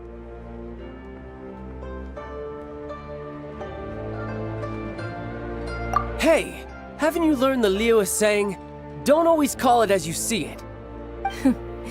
Well then, with the Gnosis in my possession, I have no use for such idle chatter.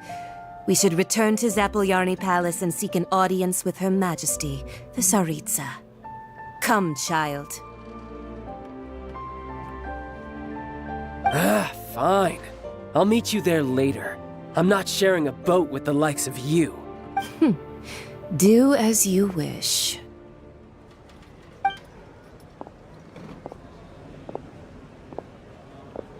Now then, is there anything else you wish to ask me? Right! As Zhongli always told us, a good trade is a fair trade. Paimon has no idea what could be a good trade for a Gnosis. Realistically speaking, there is no such thing.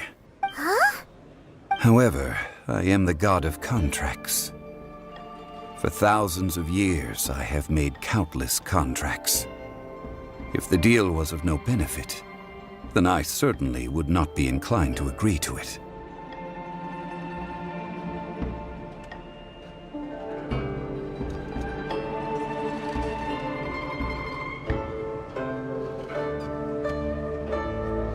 My agreement with the Cryo Archon will be the last of my contracts as the Geo Archon. My contract to end all contracts. As for the bargaining chip that the Tsaritsa used to balance the scales, uncover that answer for yourself in your future journeys.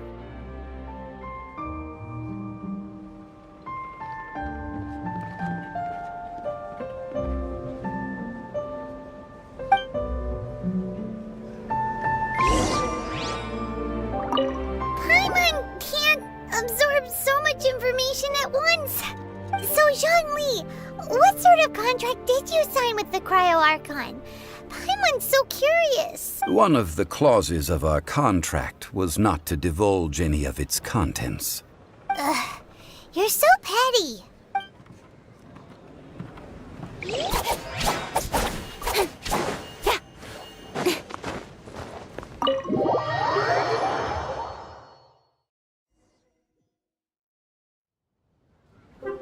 Today's the day of the rite of parting. Although the star of the show is fake, we've spent so much time trying to organize it, it would be a real shame not to go there now.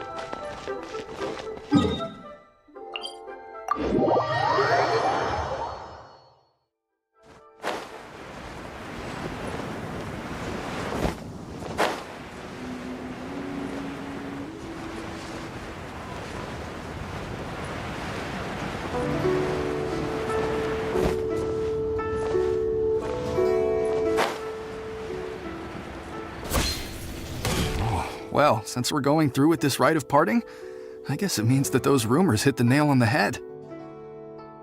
So Rex Lapis is really... But they didn't catch the culprit, did they? Oh, come on. Do you think that the assassin could have been a normal person? You know what I think? I don't think any of the gossip on the streets you hear from those shady types is worth anything. There's only one real possibility in my mind. I've heard that the assassin was that Fatui fellow.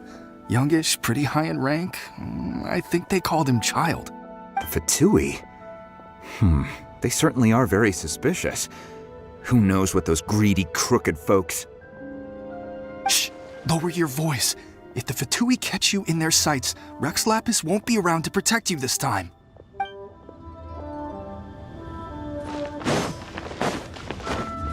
You know that god from the ocean couldn't have just shown up out of nowhere. I mean, it's been 2,000 years since Rex Lapis subdued it. Yes, and to think that this happened right on the heels of the incident with Rex Lapis, too. Say, do you think the person who assassinated our lord and released that evil god might have been one and the same?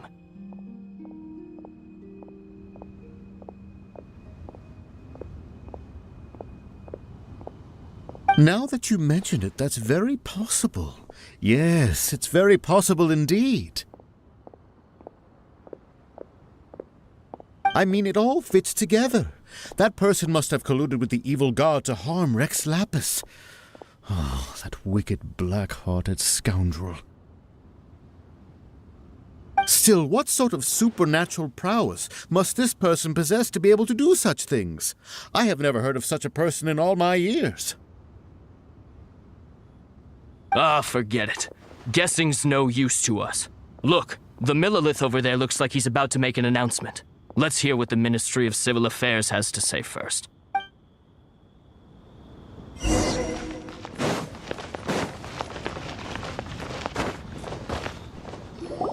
Hear ye all! The Chising's words. Though a dragon soars ageless as the mountains, it too must return to dust. This is common knowledge. Gods and Adepti live glorious lives, but both light and shadow have their season. So too must they face divinely appointed trials. Rumors and hearsay abound on the streets that Rex Lapis was murdered. Now, let the truth be revealed. Having been thwarted in his trial, Rex Lapis's soul has recouped the celestial heights.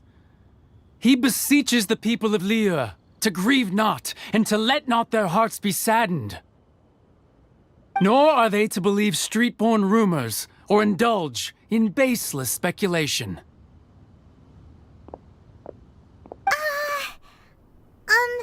Paimon needs a translation on what the Chising's announcement said.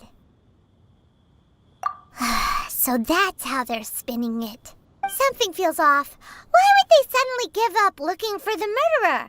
Not to mention how this excuse sounds like something they just made up on the spot. Could the Chising already have known that Rex Lapis wasn't dead? Did Zhongli tell them in secret after his gnosis changed hands? Exactly, right? Ooh, seems like the rite of parting has been going on for a while now. Let's go have a look.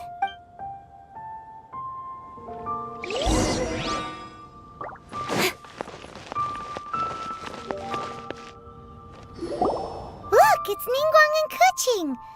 Are they saying something? Are their speeches over? As said previously, Rex Lapis's soul returning to the heavens is the end of the contract. And it is also the end of an era. 3,700 years of contracts burnt and reduced to ash. We, the people of Liyue, were indeed prosperous. But blinded by our prosperity, we forgot that time can be pitiless. The long, unending dream of our Archon walking among us. Now that we have awoken from our dream, we must learn to say farewell. Will you stand with us as we re-establish our contracts?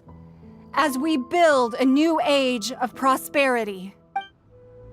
So concludes the words of Her Eminence the Tianquan. Does Her Eminence the Yuheng have anything to add? Huh? Is she looking this way? Traveler. Yikes! She really is looking our way! Is that the traveler who they say defeated the ancient god?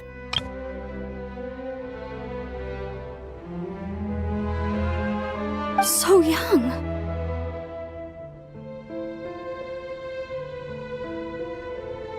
The Liyue Qixing always repay their debts. And as you have heard, our eyes see far and our reach is long. Name your price. You deserve that much. Whoa!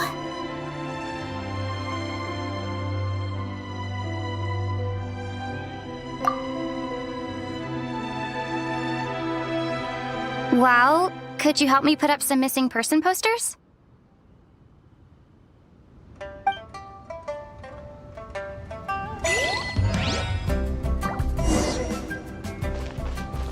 Roping you in was possibly the most masterful move we could have made. I believe that future generations will say so too when our deeds come up for their review.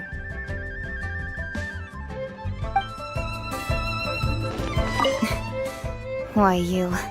Were you just trying to look cool earlier, or are you really that selfless? If you were looking for someone, you could have just told me that in private. The cleanup of the premises, managing the crowds as they exit, making an account of the rite? There's much that remains to be done. I didn't miss anything, did I?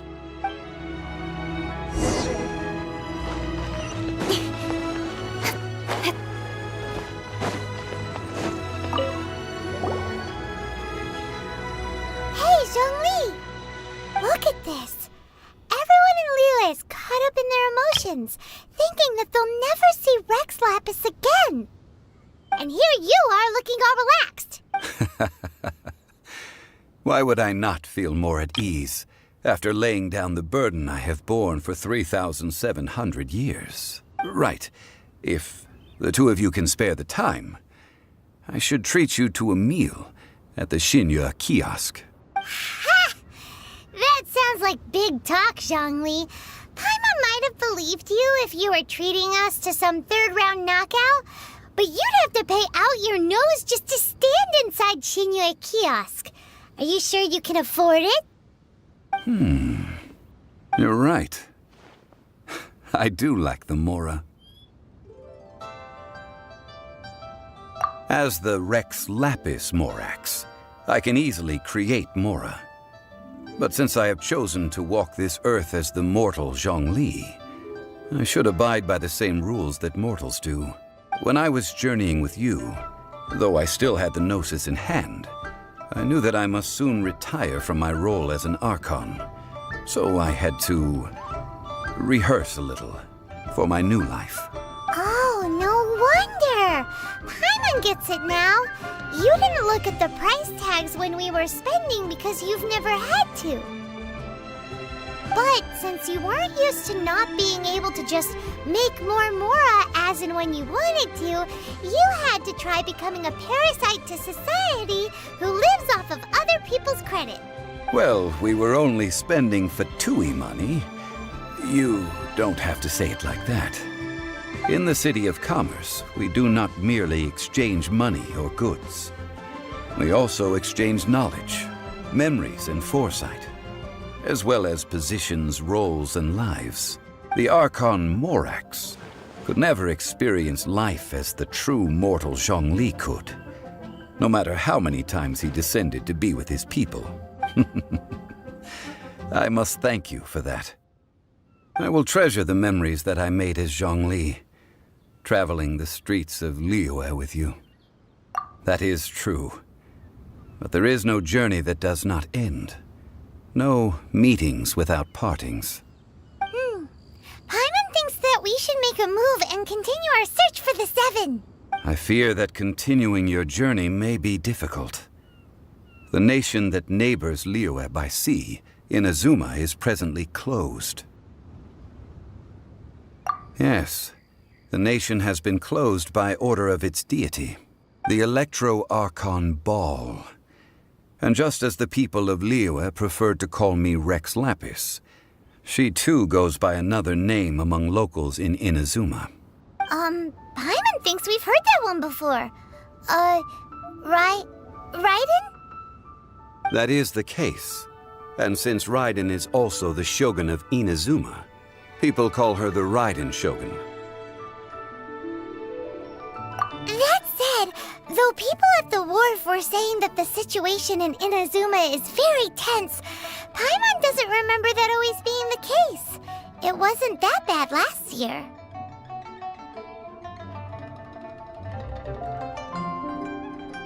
Zhongli, since you're Rex Lapis, shouldn't you know something about what's happening there? Just how did Inazuma become a closed nation? It's because of visions. Visions? When faced with circumstances beyond their control, humans often bemoan their lack of power. But if a person shows true strength of will at a desperate and fateful moment in their life, the gods will look upon them with favor.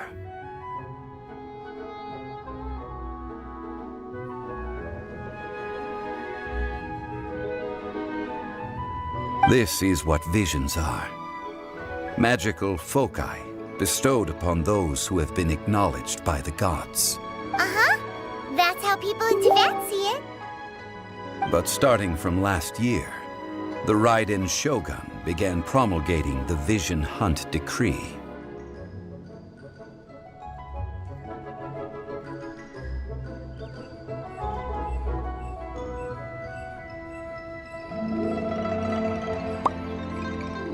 Vision Hunt Decree?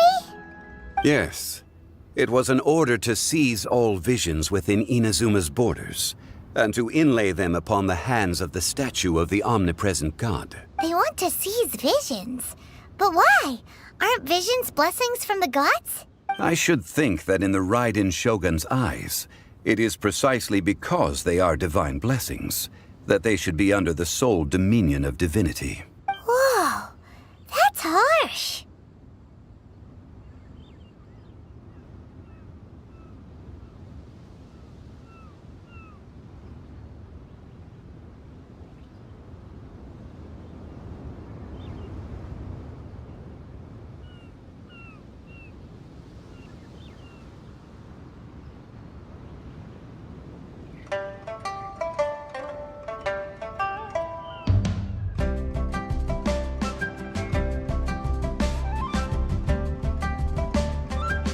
The Animo Archon is the god of freedom, and the Geo Archon is the god of contracts.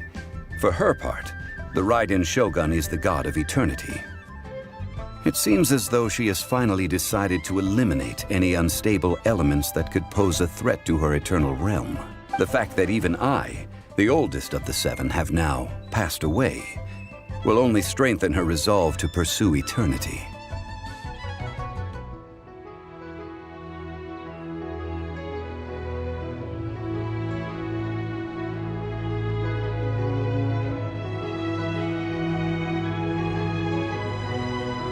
Knowing her, she must have again quoted that adage she is most fond of when proclaiming that decree to her people.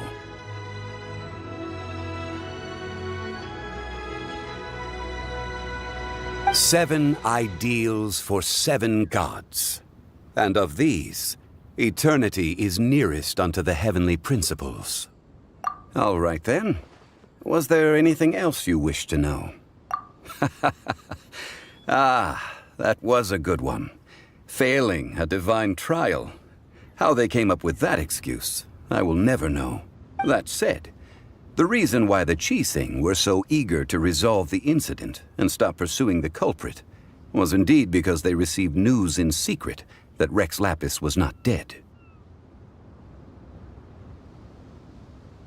I hinted as much to the Adepti as well. How did I accomplish that, you ask? Have you ever heard of this particularly convenient Adepti art known as gifting dreams and visions? All right then. Was there Yeah, about that.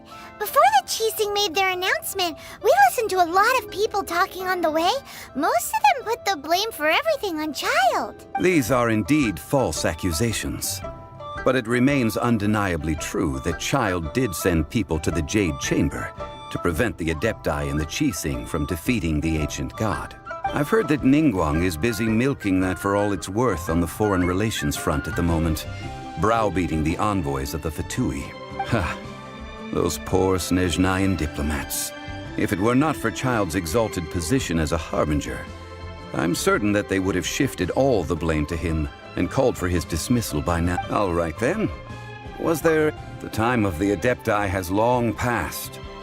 If even the Liyue Qixing don't want to face that truth, then what future is there for Liyue? Kuching is absolutely right in saying this. Now, though I did laud Ningguang's desire for power, believing this to be a good thing, and thought as a matter of course that she must have been behind the Qixing's plan to take governing power over Liyue from the hands of the gods and Adepti, could the original person who brought up the idea of seizing power have been... All right then. Was there anything... That's right. Zhongli, now that you don't have your gnosis, what's going to happen to all the Mora in Teyvat? Since Morax is dead, are they all just going to disappear? Also, isn't the Golden House the only mint in the entire continent? Will it even continue to work? The Mora present now will not vanish. But the Golden House will indeed have to cease operations for a lengthy period of time, since creating Mora requires the use of the Geo-Archon's power. This is terrible!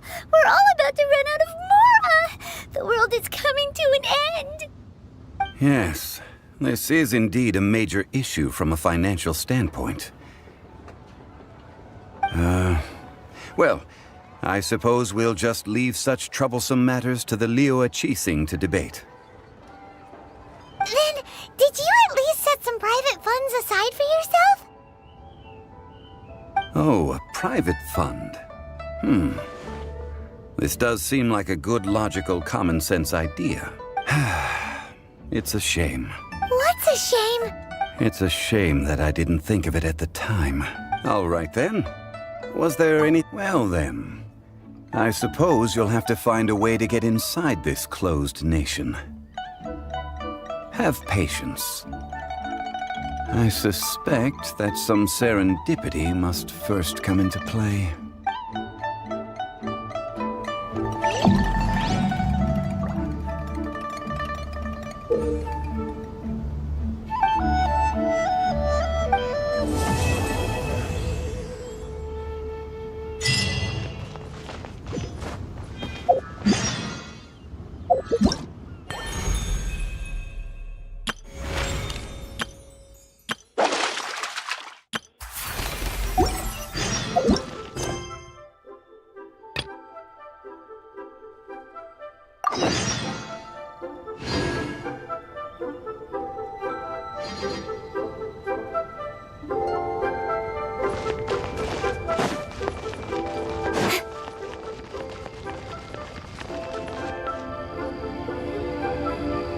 I have gathered everyone here today to make an important announcement.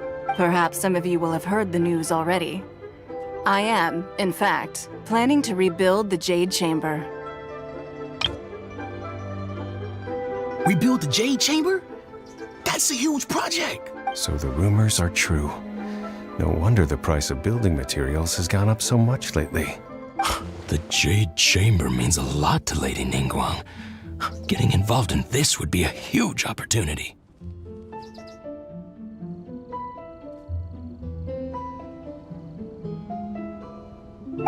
Lady Ningguang, is there any way we can be of service? Patience. Since the news made it out a few days ago, I have already had many people contacting me to declare an interest in joining the project. Nevertheless, I do have a few matters I should like to entrust to you here today. The building site has been chosen, and most of the materials have been assembled. 3 key items are, however, still outstanding. They are as follows: Sunset Vermilionite, Wonder Cores, and Adepti Sigils.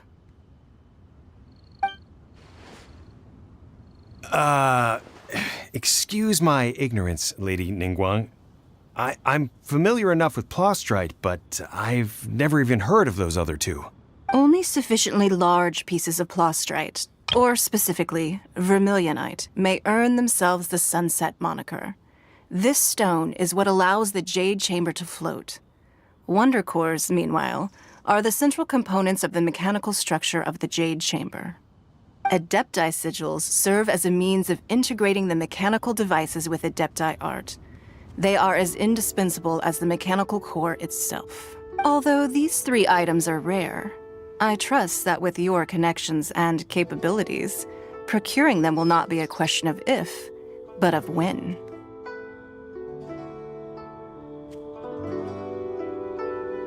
I take the saying, time is money, more seriously than most.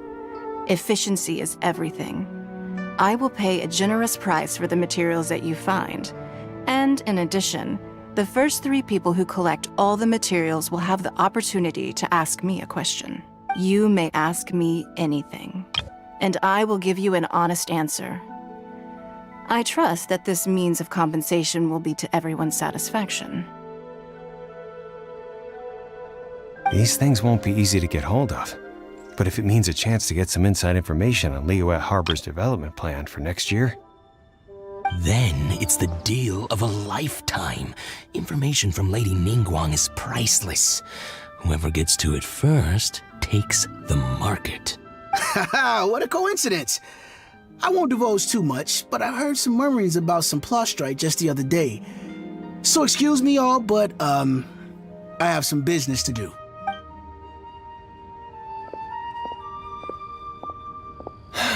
No. We better move quickly, or this opportunity will be snatched away from us. Ningguang's rebuilding the Jade Chamber? This is a huge deal! Let's get involved! So you heard my announcement, did you? What do you think? Interested? Yes.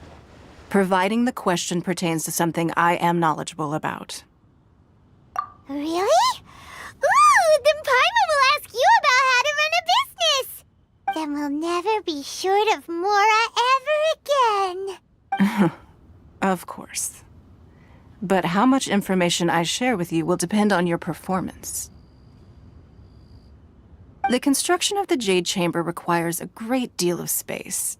The abandoned mine outside the Golden House has been selected as the building site. Once you have collected the materials, please take them there.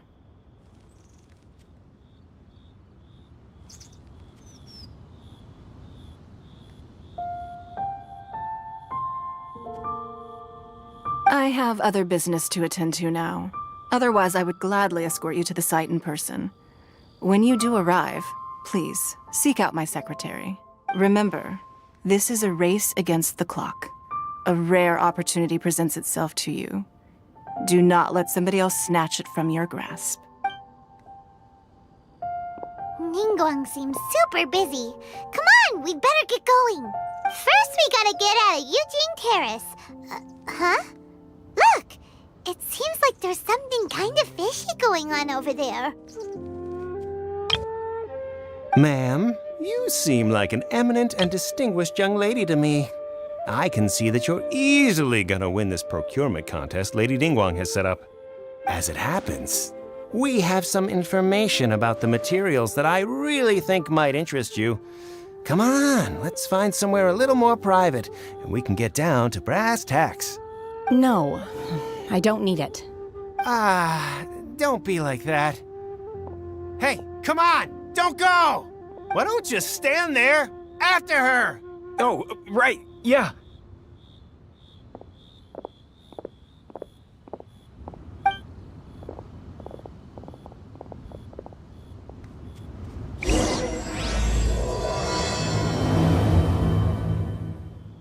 Did you hear that?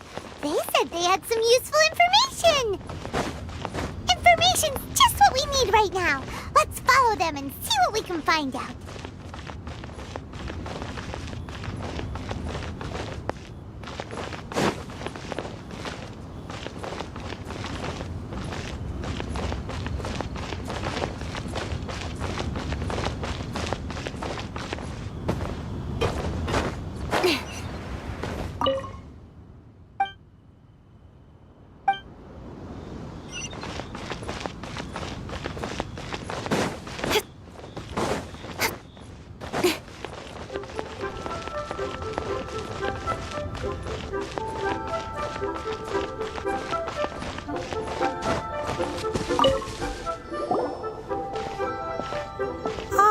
Children, come, come.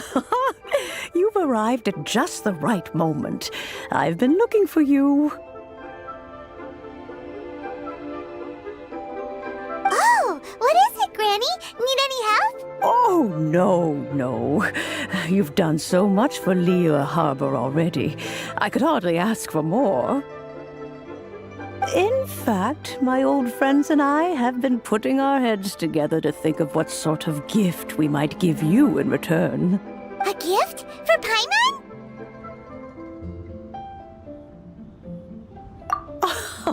Oh, child, you are so very modest. Uncommonly so, even. But you mustn't decline this gift. I simply won't allow it. When you traversed my old teapot in search of the cleansing bell, I heard your little friend mention that you often camp out in the wilds. That simply won't do, especially since I imagine you still have a very long journey ahead of you. Fortunately, I have not yet grown so old as to see my subspace creation abilities atrophy. Oh, did my friends never mention that to you? Well then, it is a blessing we old folks once received from Rex Lapis, part of our illumination, if you will. I will not go into too much detail, but subspace creation is the ability to create a small, autonomous pocket world. The teapot that you entered previously was a little trinket created using that ability. So, in the eyes of an Adeptus, creating a magic teapot world is just child's play, huh? Oh, indeed, the teapot is nothing to boast of. One such as myself must depart from this realm to create a world of one's own. Rex Lapis, on the other hand, moved mountains and seas. That is what one might call an exercise of true power. But that's enough nostalgia for now. The gift that I have prepared for you just requires a few final materials to add the finishing touch. That's right! Finding stuff's what we're good at, after all. Oh, settle down now, children. There's no need for you to go running hither and thither. I have already found a fleet-footed youngster to prepare what I need. What's more, I doubt that you would know how to find the materials I am searching for. Some of them are very rare indeed these days. Well, for starters, I require some shimmer soil from the banks of Dihua Marsh. Back in the day, it could only be found where the glazed lilies thrived most profusely.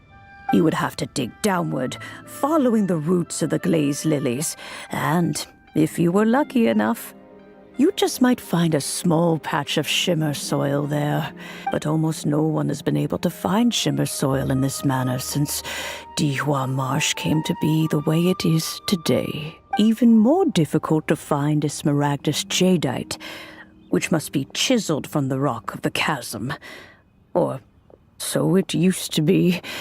Ever since the Blackcliff Forge opened for business, they've slowly but surely stripped the mines all but completely bare of it. In any case, smaragdus jadeite is an Adepti treasure, and the Adeptal power within is not something that most humans can withstand.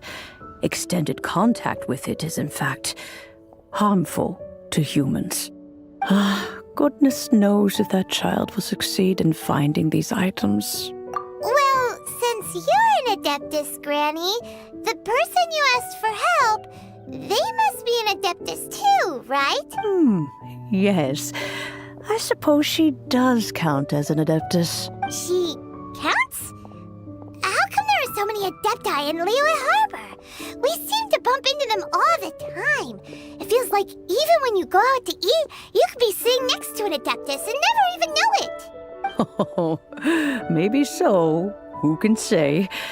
A fair few of my old friends are rather fond of mundane mortal life, after all.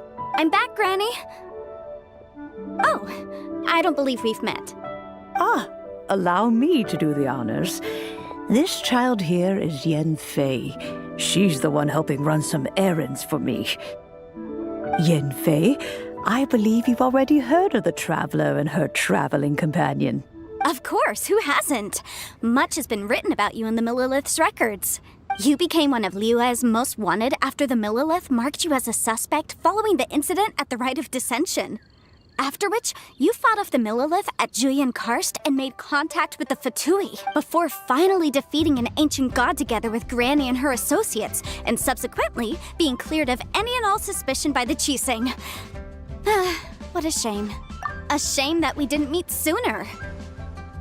If we had, well, I can't say that I would have been able to clear you of suspicion immediately, but it certainly would have been less, embarrassing for you. Allow me to introduce myself once more. I'm Yanfei, a legal advisor. Got a legal problem? You can come right to me. Oh, yes, here's my business card. You'll find it has my contact details and office address. Keep it handy. If you have an urgent issue, just leave me a note at this address. Oh, and I almost forgot to mention, I offer a very generous discount for first-time customers. All right, Yanfei, all right. Let's get to the business at hand.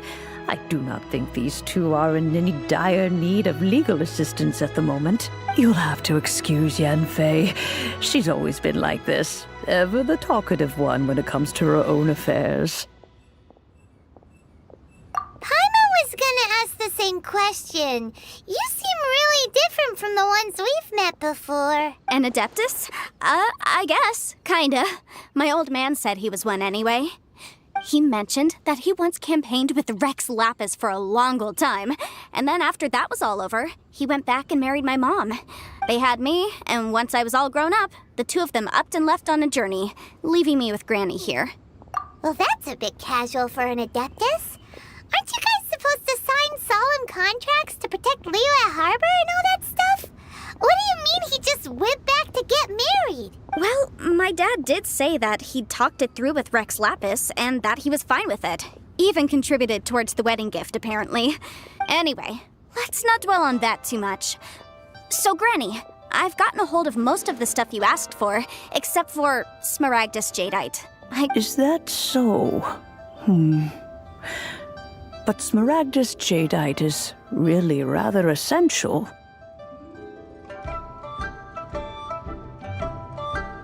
Yanfei, are you sure you can't find some other way? They have helped Liyue greatly, after all. It is only right that they are duly rewarded. I know, Granny, you've told me 1,000 times already.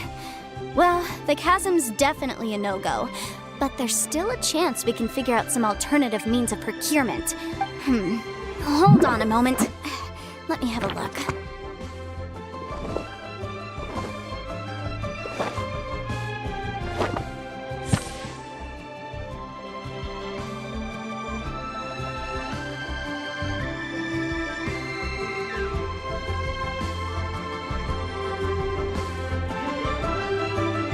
Whoa, that's a really thick book. What kind of things do you write in there? Commercial consultancy. Or Snezhnaya. Ah, found him. Krusel. A Snezhnayan merchant who once came to me with some legal queries on certain articles in the legal codices. If my memory serves, all of them had to do with rare ores. He mentioned that he was considering acquiring some Smaragdus Jadeite to make hairpins, and wanted to know if there were any legal ramifications that he should be aware of. Said he was planning to sell them in Snezhnaya.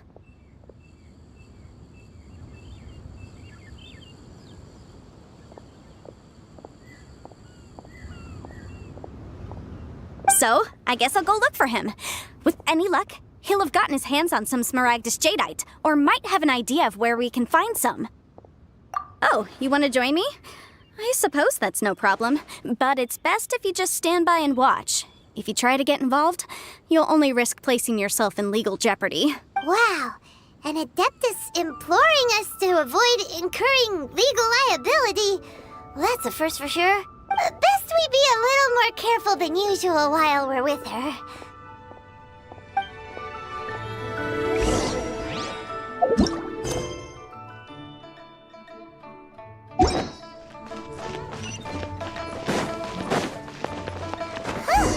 They're not here. Let's keep looking.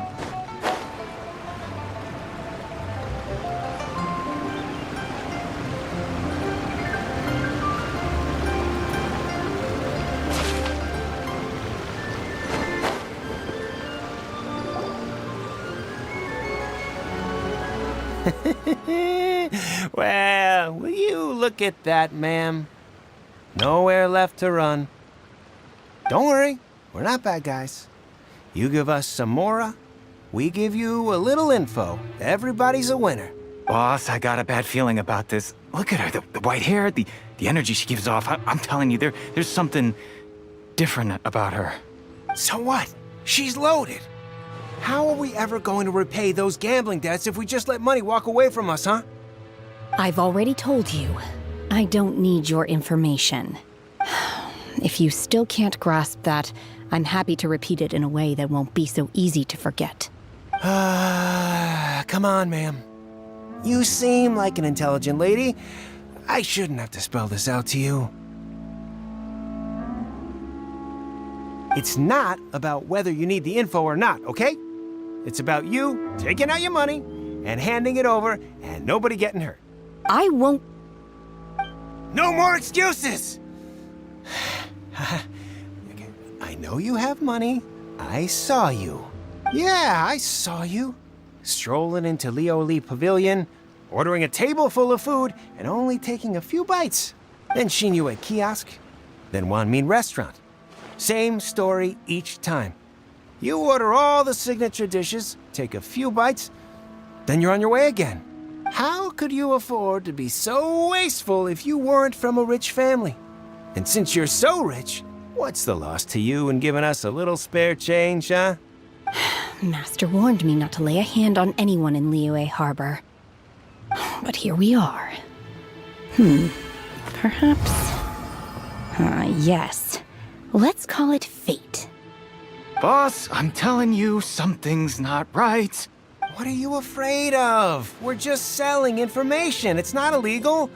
If she lays a finger on us, all the better. We'll sue her for everything she's worth. Oh, you again. Millilith? What are the Millilith doing here? Did you do this? You ought to mind your own business, I swear! Silence! How dare you threaten innocent civilians? You're coming with us. No, don't be angry, sir. Please, let me explain.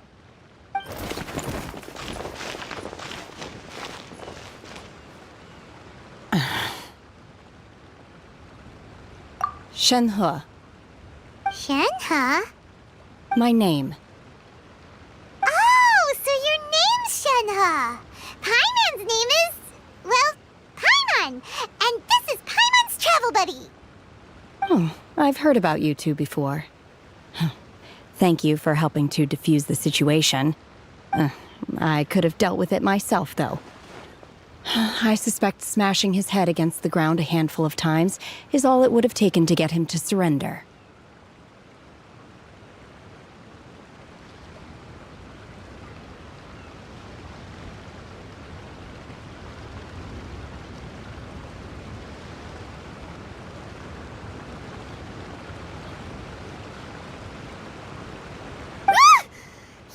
You can't do that. That's way too violent. This is Liyue Harbor. There are laws against that kind of stuff, you know. Laws? No. Apparently not. Really? So how exactly have you...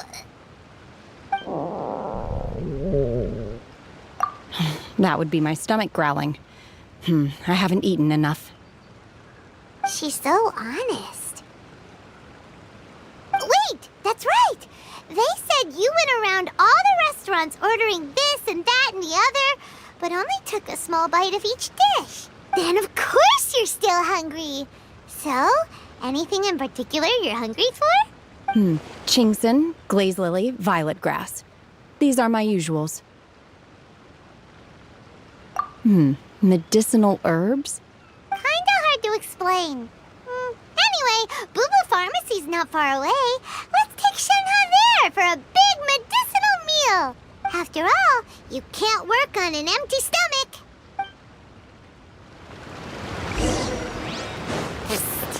Do you think Shenhe might be an Adeptus? It seems like it's her first time in Liyue Harbor, and she doesn't seem to get how things work here. If she is an Adeptus, that would explain everything. Where does she fit in with the other Adepti, though? I'm super curious.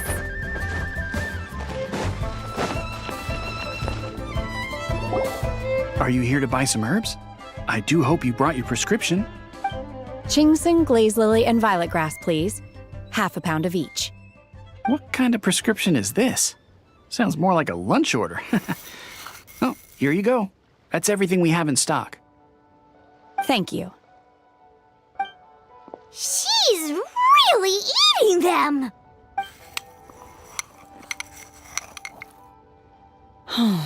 My hunger has now abated.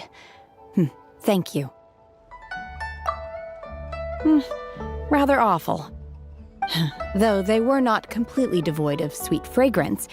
After consuming a large quantity of them, bitterness is all that remains.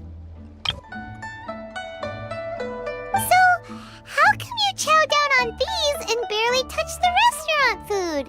If Paimon had enough Mora, Paimon would go to the fanciest restaurant in town and order a whole table of food and eat it all in one go. Because I'm not sure whether I will remain here in the future.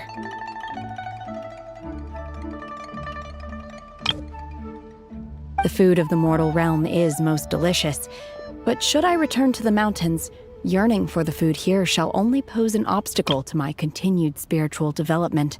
Sampling each dish in order to appreciate its taste is enough. Return to the mountains! That proves it! Paimon knew she was an Adeptus! Enough about me. What are your plans from here? Oh, right! Paimon almost forgot! We came out to take part in the Rebuild the Jade Chamber competition! And now we're probably super behind because we've been held up for so long. I see. I heard something about the contest when I was passing by. Yep! You get to ask Ningguang any question you want if you win! Were you interested in the contest too, Shenhe? I came for the rebuilding of the Jade Chamber, but until this point I had no intention of joining a contest. However, you have shown me your kindness, and I would now like to lend you my assistance. Oh, don't worry. I ask for nothing in return. Wow! You really don't have to. But having an Adeptus help out will make things a whole lot easier, so... Then let's not delay. I have a plan.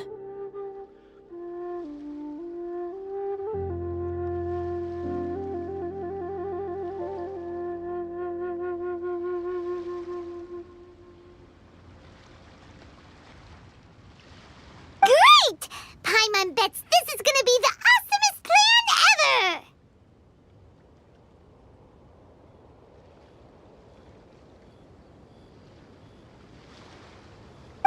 I am not sure whether or to what extent this plan can be classified as awesome. I do, however, believe it will be highly effective. We simply need to dispose of everyone who is currently ahead of us. Then, we alone shall become the victors.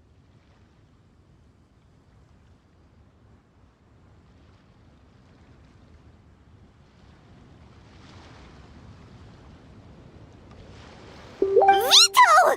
That is not acceptable! Not by a long shot!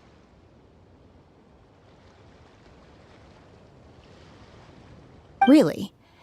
But I hear that competition is in essence about conflict and one-upmanship.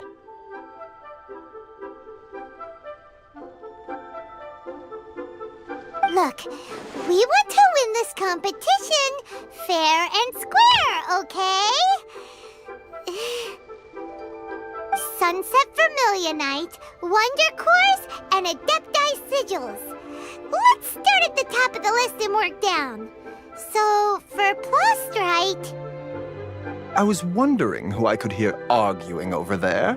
So, it's you. Baiju? What are you doing out here? Lady Ningguang wishes to purchase a large batch of wound dressing. We're running low at the store, so I came out to fetch the ingredients personally. Huh? How come Lady Ningguang needs so much wound dressing all of a sudden?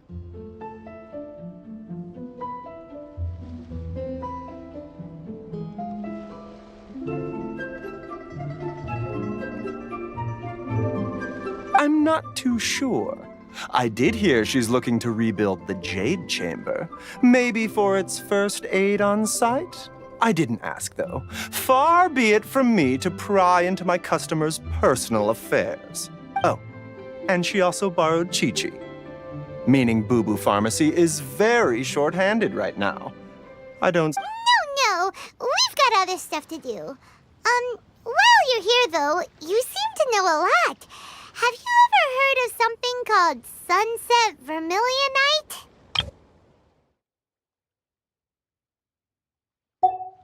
Ah, the variety of plostrite used in the Jade Chamber, yes? There is some mention of it in the Seven Mountain Treatises. When activated, Sunset Vermilionite rises up all the way into the clouds. It's very rare indeed. As far as the records show, virtually all Sunset Vermilionite in existence has been mined and taken possession of. But the Feiyun Commerce Guild would know far more about this than I do. Okay then, let's go ask at the Feiyun Commerce Guild. Thanks, Baiju. You're quite welcome. Good luck to you all. And if there's anything further you need from me, just come to the Boo Boo Pharmacy.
Come on, enough procrastinating. Let's go.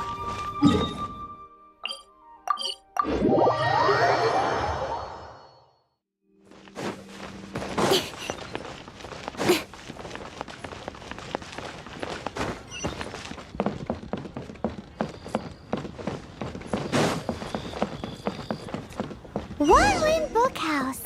Guess this is where we go to buy books in Liyue. Feel free to look around. There's no obligation to buy. We're looking for the Liyue volume of the Teyvat Travel Guide. Do you have it in stock? Sorry, dear. We stopped stocking that a very long time ago. It just wasn't selling. Huh? But the Mondstadt volume was so interesting. Bummer. The thing is, the author made it too personal, and the result wasn't really much of a guide. It barely sold any copies, and the few travelers that did buy it made complaints afterward. Well, that's a shame. The Mondstadt volume was a good read, even just as an adventurer's diary. The fact remains that I don't have it in stock. If you must read it, try your luck at Chang the Ninth's place. Who's Chang the Ninth? A book collector who lives in Qingse village. He's a complete grouch, but he will behave himself if the conversation is about books. He was a regular customer here back when he lived in Liyue Harbor, and I still send him the odd out-of-print book or two every now and then. Did somebody say out-of-print books?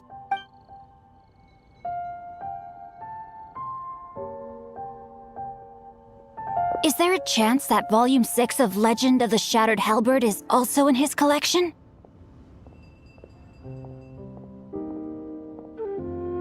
Apologies, my liege. Where are my manners? My name is Sing Cho, a humble literature enthusiast who happened to be passing by. Since you and I are both in search of lost books, what say we travel together to Mount Qingse and pay a visit to Cheng the Ninth? My pleasure, fellow book lover.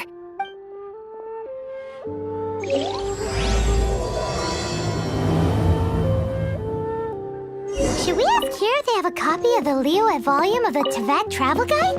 It's super duper interesting. Are you buying or not? I've had my heart set on getting hold of a copy of Legend of the Shattered Halberd, Volume 6 for the longest time now. Frankly, I'd be willing to do whatever it takes to get my hands on that book.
Speed of light!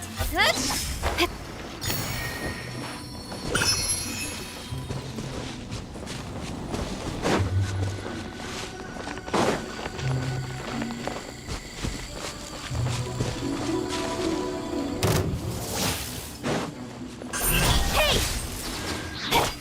Give up! Get him!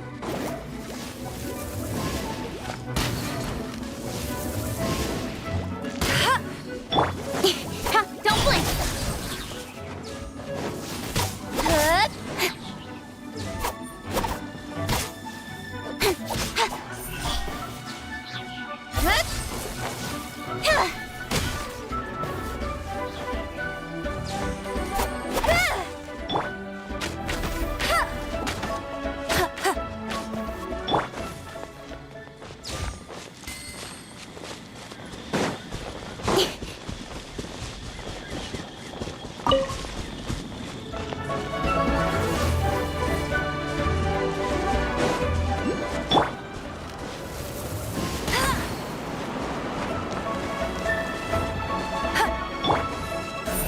Incoming!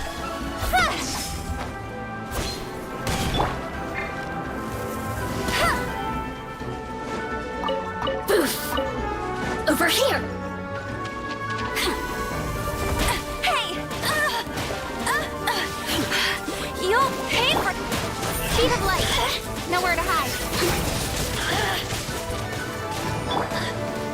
I'll risk... Let it rain! The merrier! You want this! Don't blink!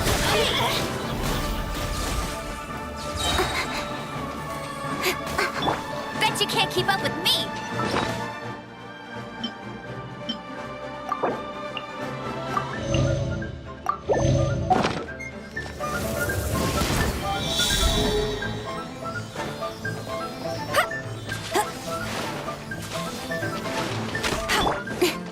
With sword comes shadow. Incoming.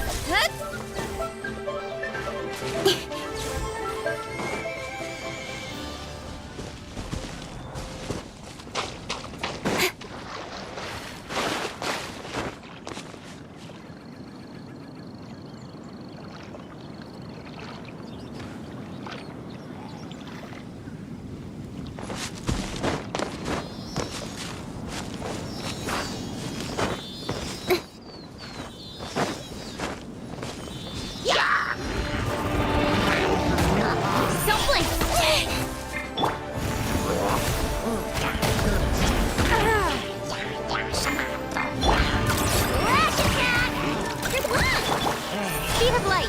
Hey! Good.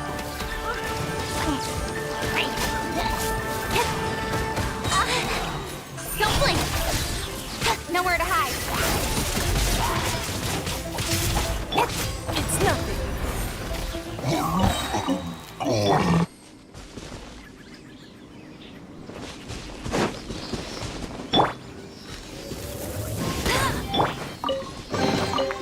You give, you receive.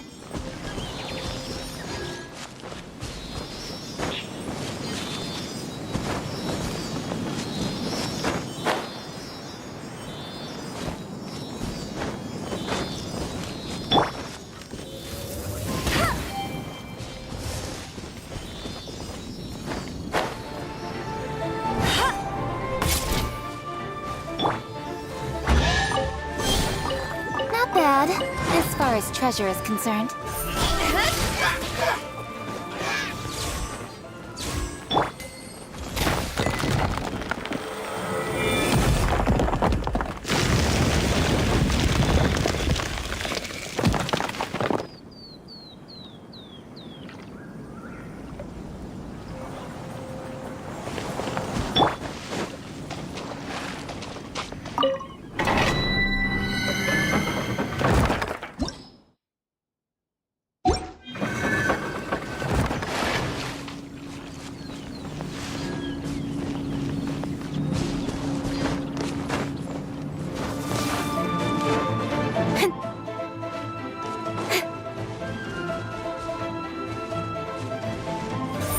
Speed of light.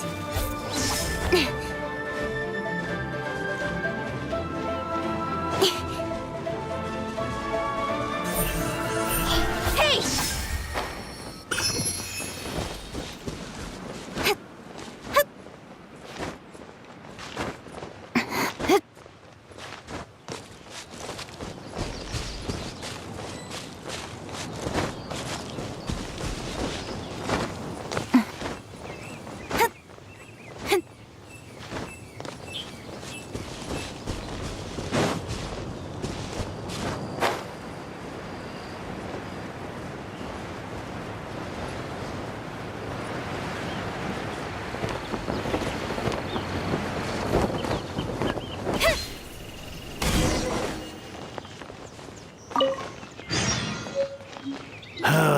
The heavens are smiting me. Smiting me to smithereens. Uh-huh. And what do you want? Come on, spit it out. We've heard you've got tons of old books lying around, and we want to borrow the Liyue volume of the Teyvat Travel Guide. Huh. Don't get me started on the topic of my books. After the chasm was sealed off, the family mining business started going south. Then the Fatui started working to sabotage me. To pay off my debts, I had no choice but to pawn off my beloved book collection. Every last book. Do you have any idea what that means?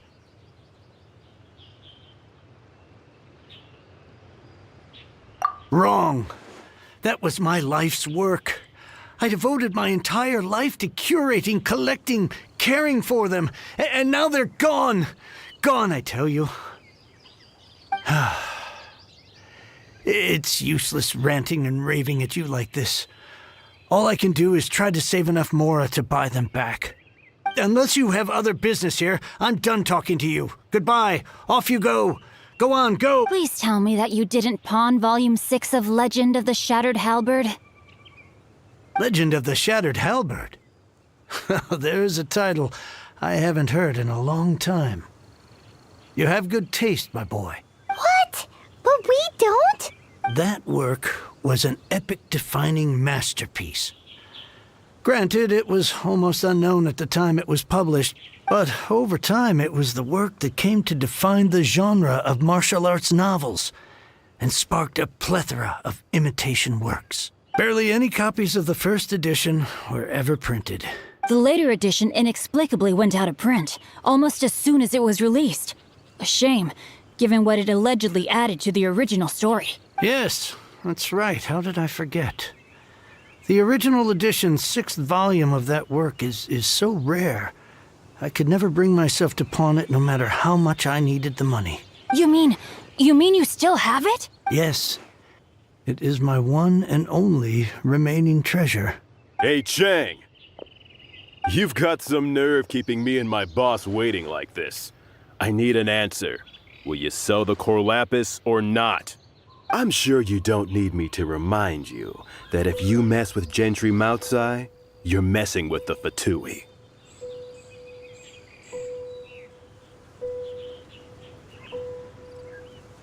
Oh, you again.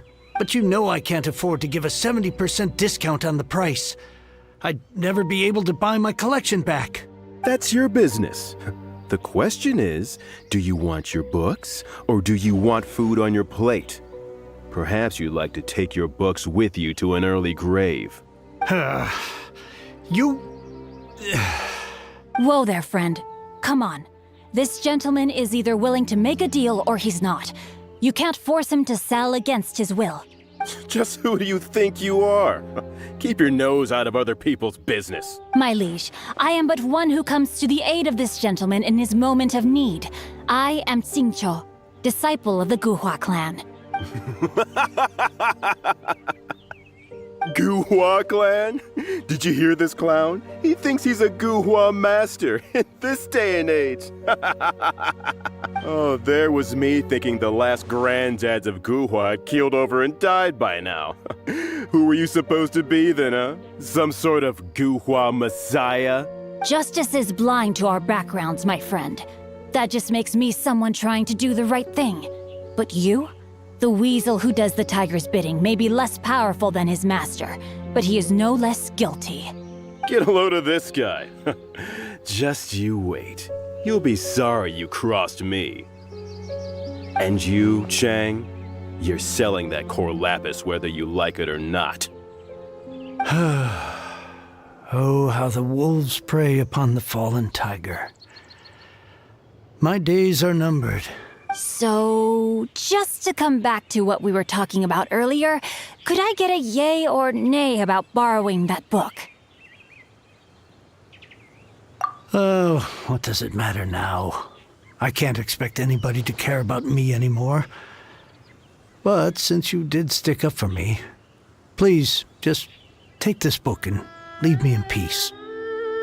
3 long years I have waited for this day. Words cannot express my gratitude. I, Xingqiu, vow to repay this great act of generosity. All right, give it a rest. Just bring it back when you're finished. Sorry, but I'm not about to put my hopes in some self-professed Guhua disciple.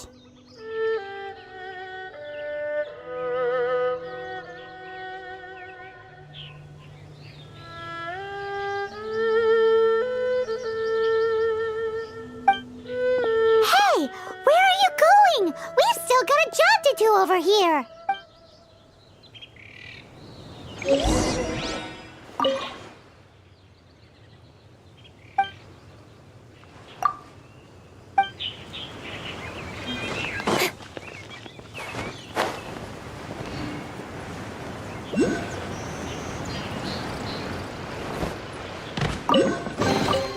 That's everything. On to the next.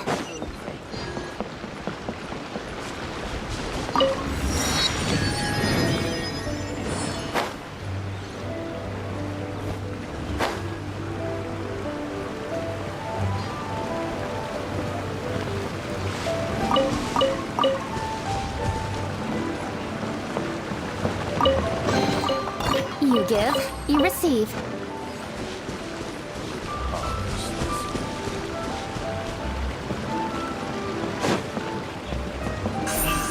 Don't blink.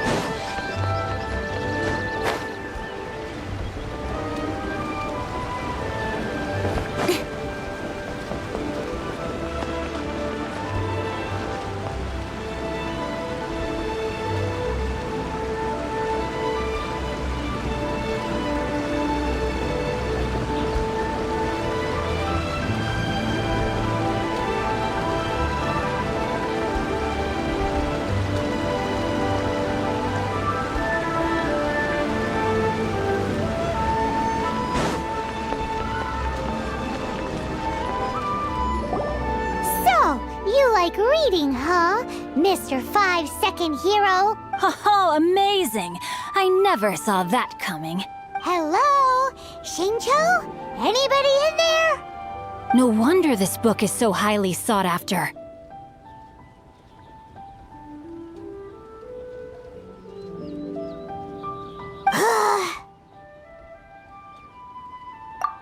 How can they bully poor old Chang the Ninth like this? Forcing him to sell his ore for dirt cheap? It's daylight robbery! Don't forget me. I'm in too. Oh, so now you can hear what we're saying. The reason I borrowed this book is that it would be a real pity if Chang the Ninth ended up having to pawn it.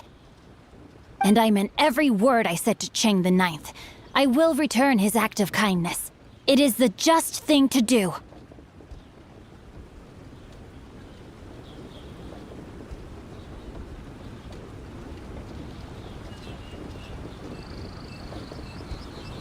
I will be custodian of this book, and I will also help find a way to buy back the rest of his collection. Of course I do. An initial plan, anyway. I still need to work out the details. Give me a second to reflect. It shan't take but a moment. You're still here? What is this, a game to you? You think no one's really gonna get hurt? I gotta hand it to the Goofball clan. What you lack in numbers and talent, you make up for in guts. Oh, I'm sorry. Did I say Goofball clan? I meant Guhua clan. That's what you goofballs call it, right? There's a saying that goes, the insect that shakes the oak tree ludicrously overestimates its ability. Quit quoting proverbs at me, you buffoon! Please leave this place. I will not tolerate an attempt to coerce an honest trader, especially when the one you seek to threaten is one to whom I owe a debt of gratitude. It's cute that you want to stick your neck out for Chang and all. But you picked the wrong time, you little punk. I brought the Fatui to back me up. A whole army of you and your little Guhua buddies wouldn't be able to help you now. I may be young, my liege, but the path I have chosen makes me no stranger to conflict. Why should I cower in the face of evil? Oh, great speech. But now it's time for you to learn your lesson. Are you here to play with me? No one escapes my first. The merrier. Incoming. Cut to the chase. Don't blink. Hey! Don't waste my time. No, my sword. Let me amuse myself. Speed of light.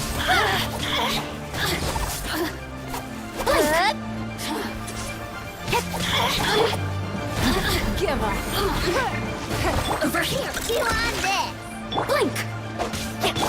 You really know how to get me going. I thought that was just a regular pendant you were wearing, not a vision. You won this round, but you better watch your back. This isn't over. Would it be too much to hope they've learned their lesson? No, you misunderstand. That fellow has a foul mouth, to be sure. But his assessment of the state of the Guhua clan is, well, not exactly incorrect, I suppose.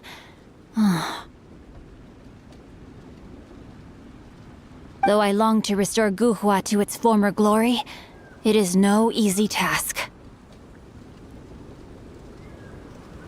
They've gone for now, but they'll be back looking to cause more trouble before— I'll see to it that no harm comes to those who show me kindness. There is a just and unjust way to do business, and I will ensure the matter is resolved satisfactorily. It's not like the Fatui to pick sides in a business dispute, but the confident demeanor of their errand boy suggests there is substance to his words. There must be a deeper level of collusion at work here. He mentioned Gentry Mautai.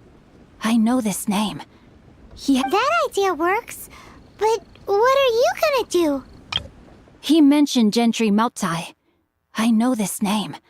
He has a stately residence in Liyue Harbor. Maybe the two of you could go and investigate. Me? I have other things to look into. Let me see. Let us meet at Yujing Terrace in Liyue Harbor in a bit. You really have stuff to do? Are you sure you're not just using us as your errand runners? Wow, so that's how that turned out. This whole passage is just extraordinary. Ugh, this guy is so annoying! Paimon just wants to slap him right in his stupid face! Fine. But, as per tradition, Paimon gets to pick an ugly nickname for him. From now on, he shall be known as... Guhua Geek! You go first. No need to wait for me. One more page and I'll go and stretch my legs. Just one last page.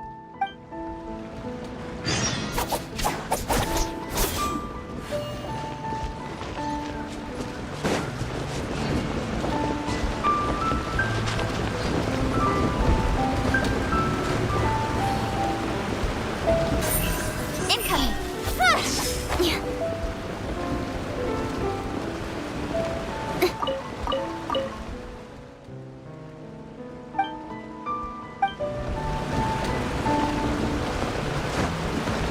Don't blink!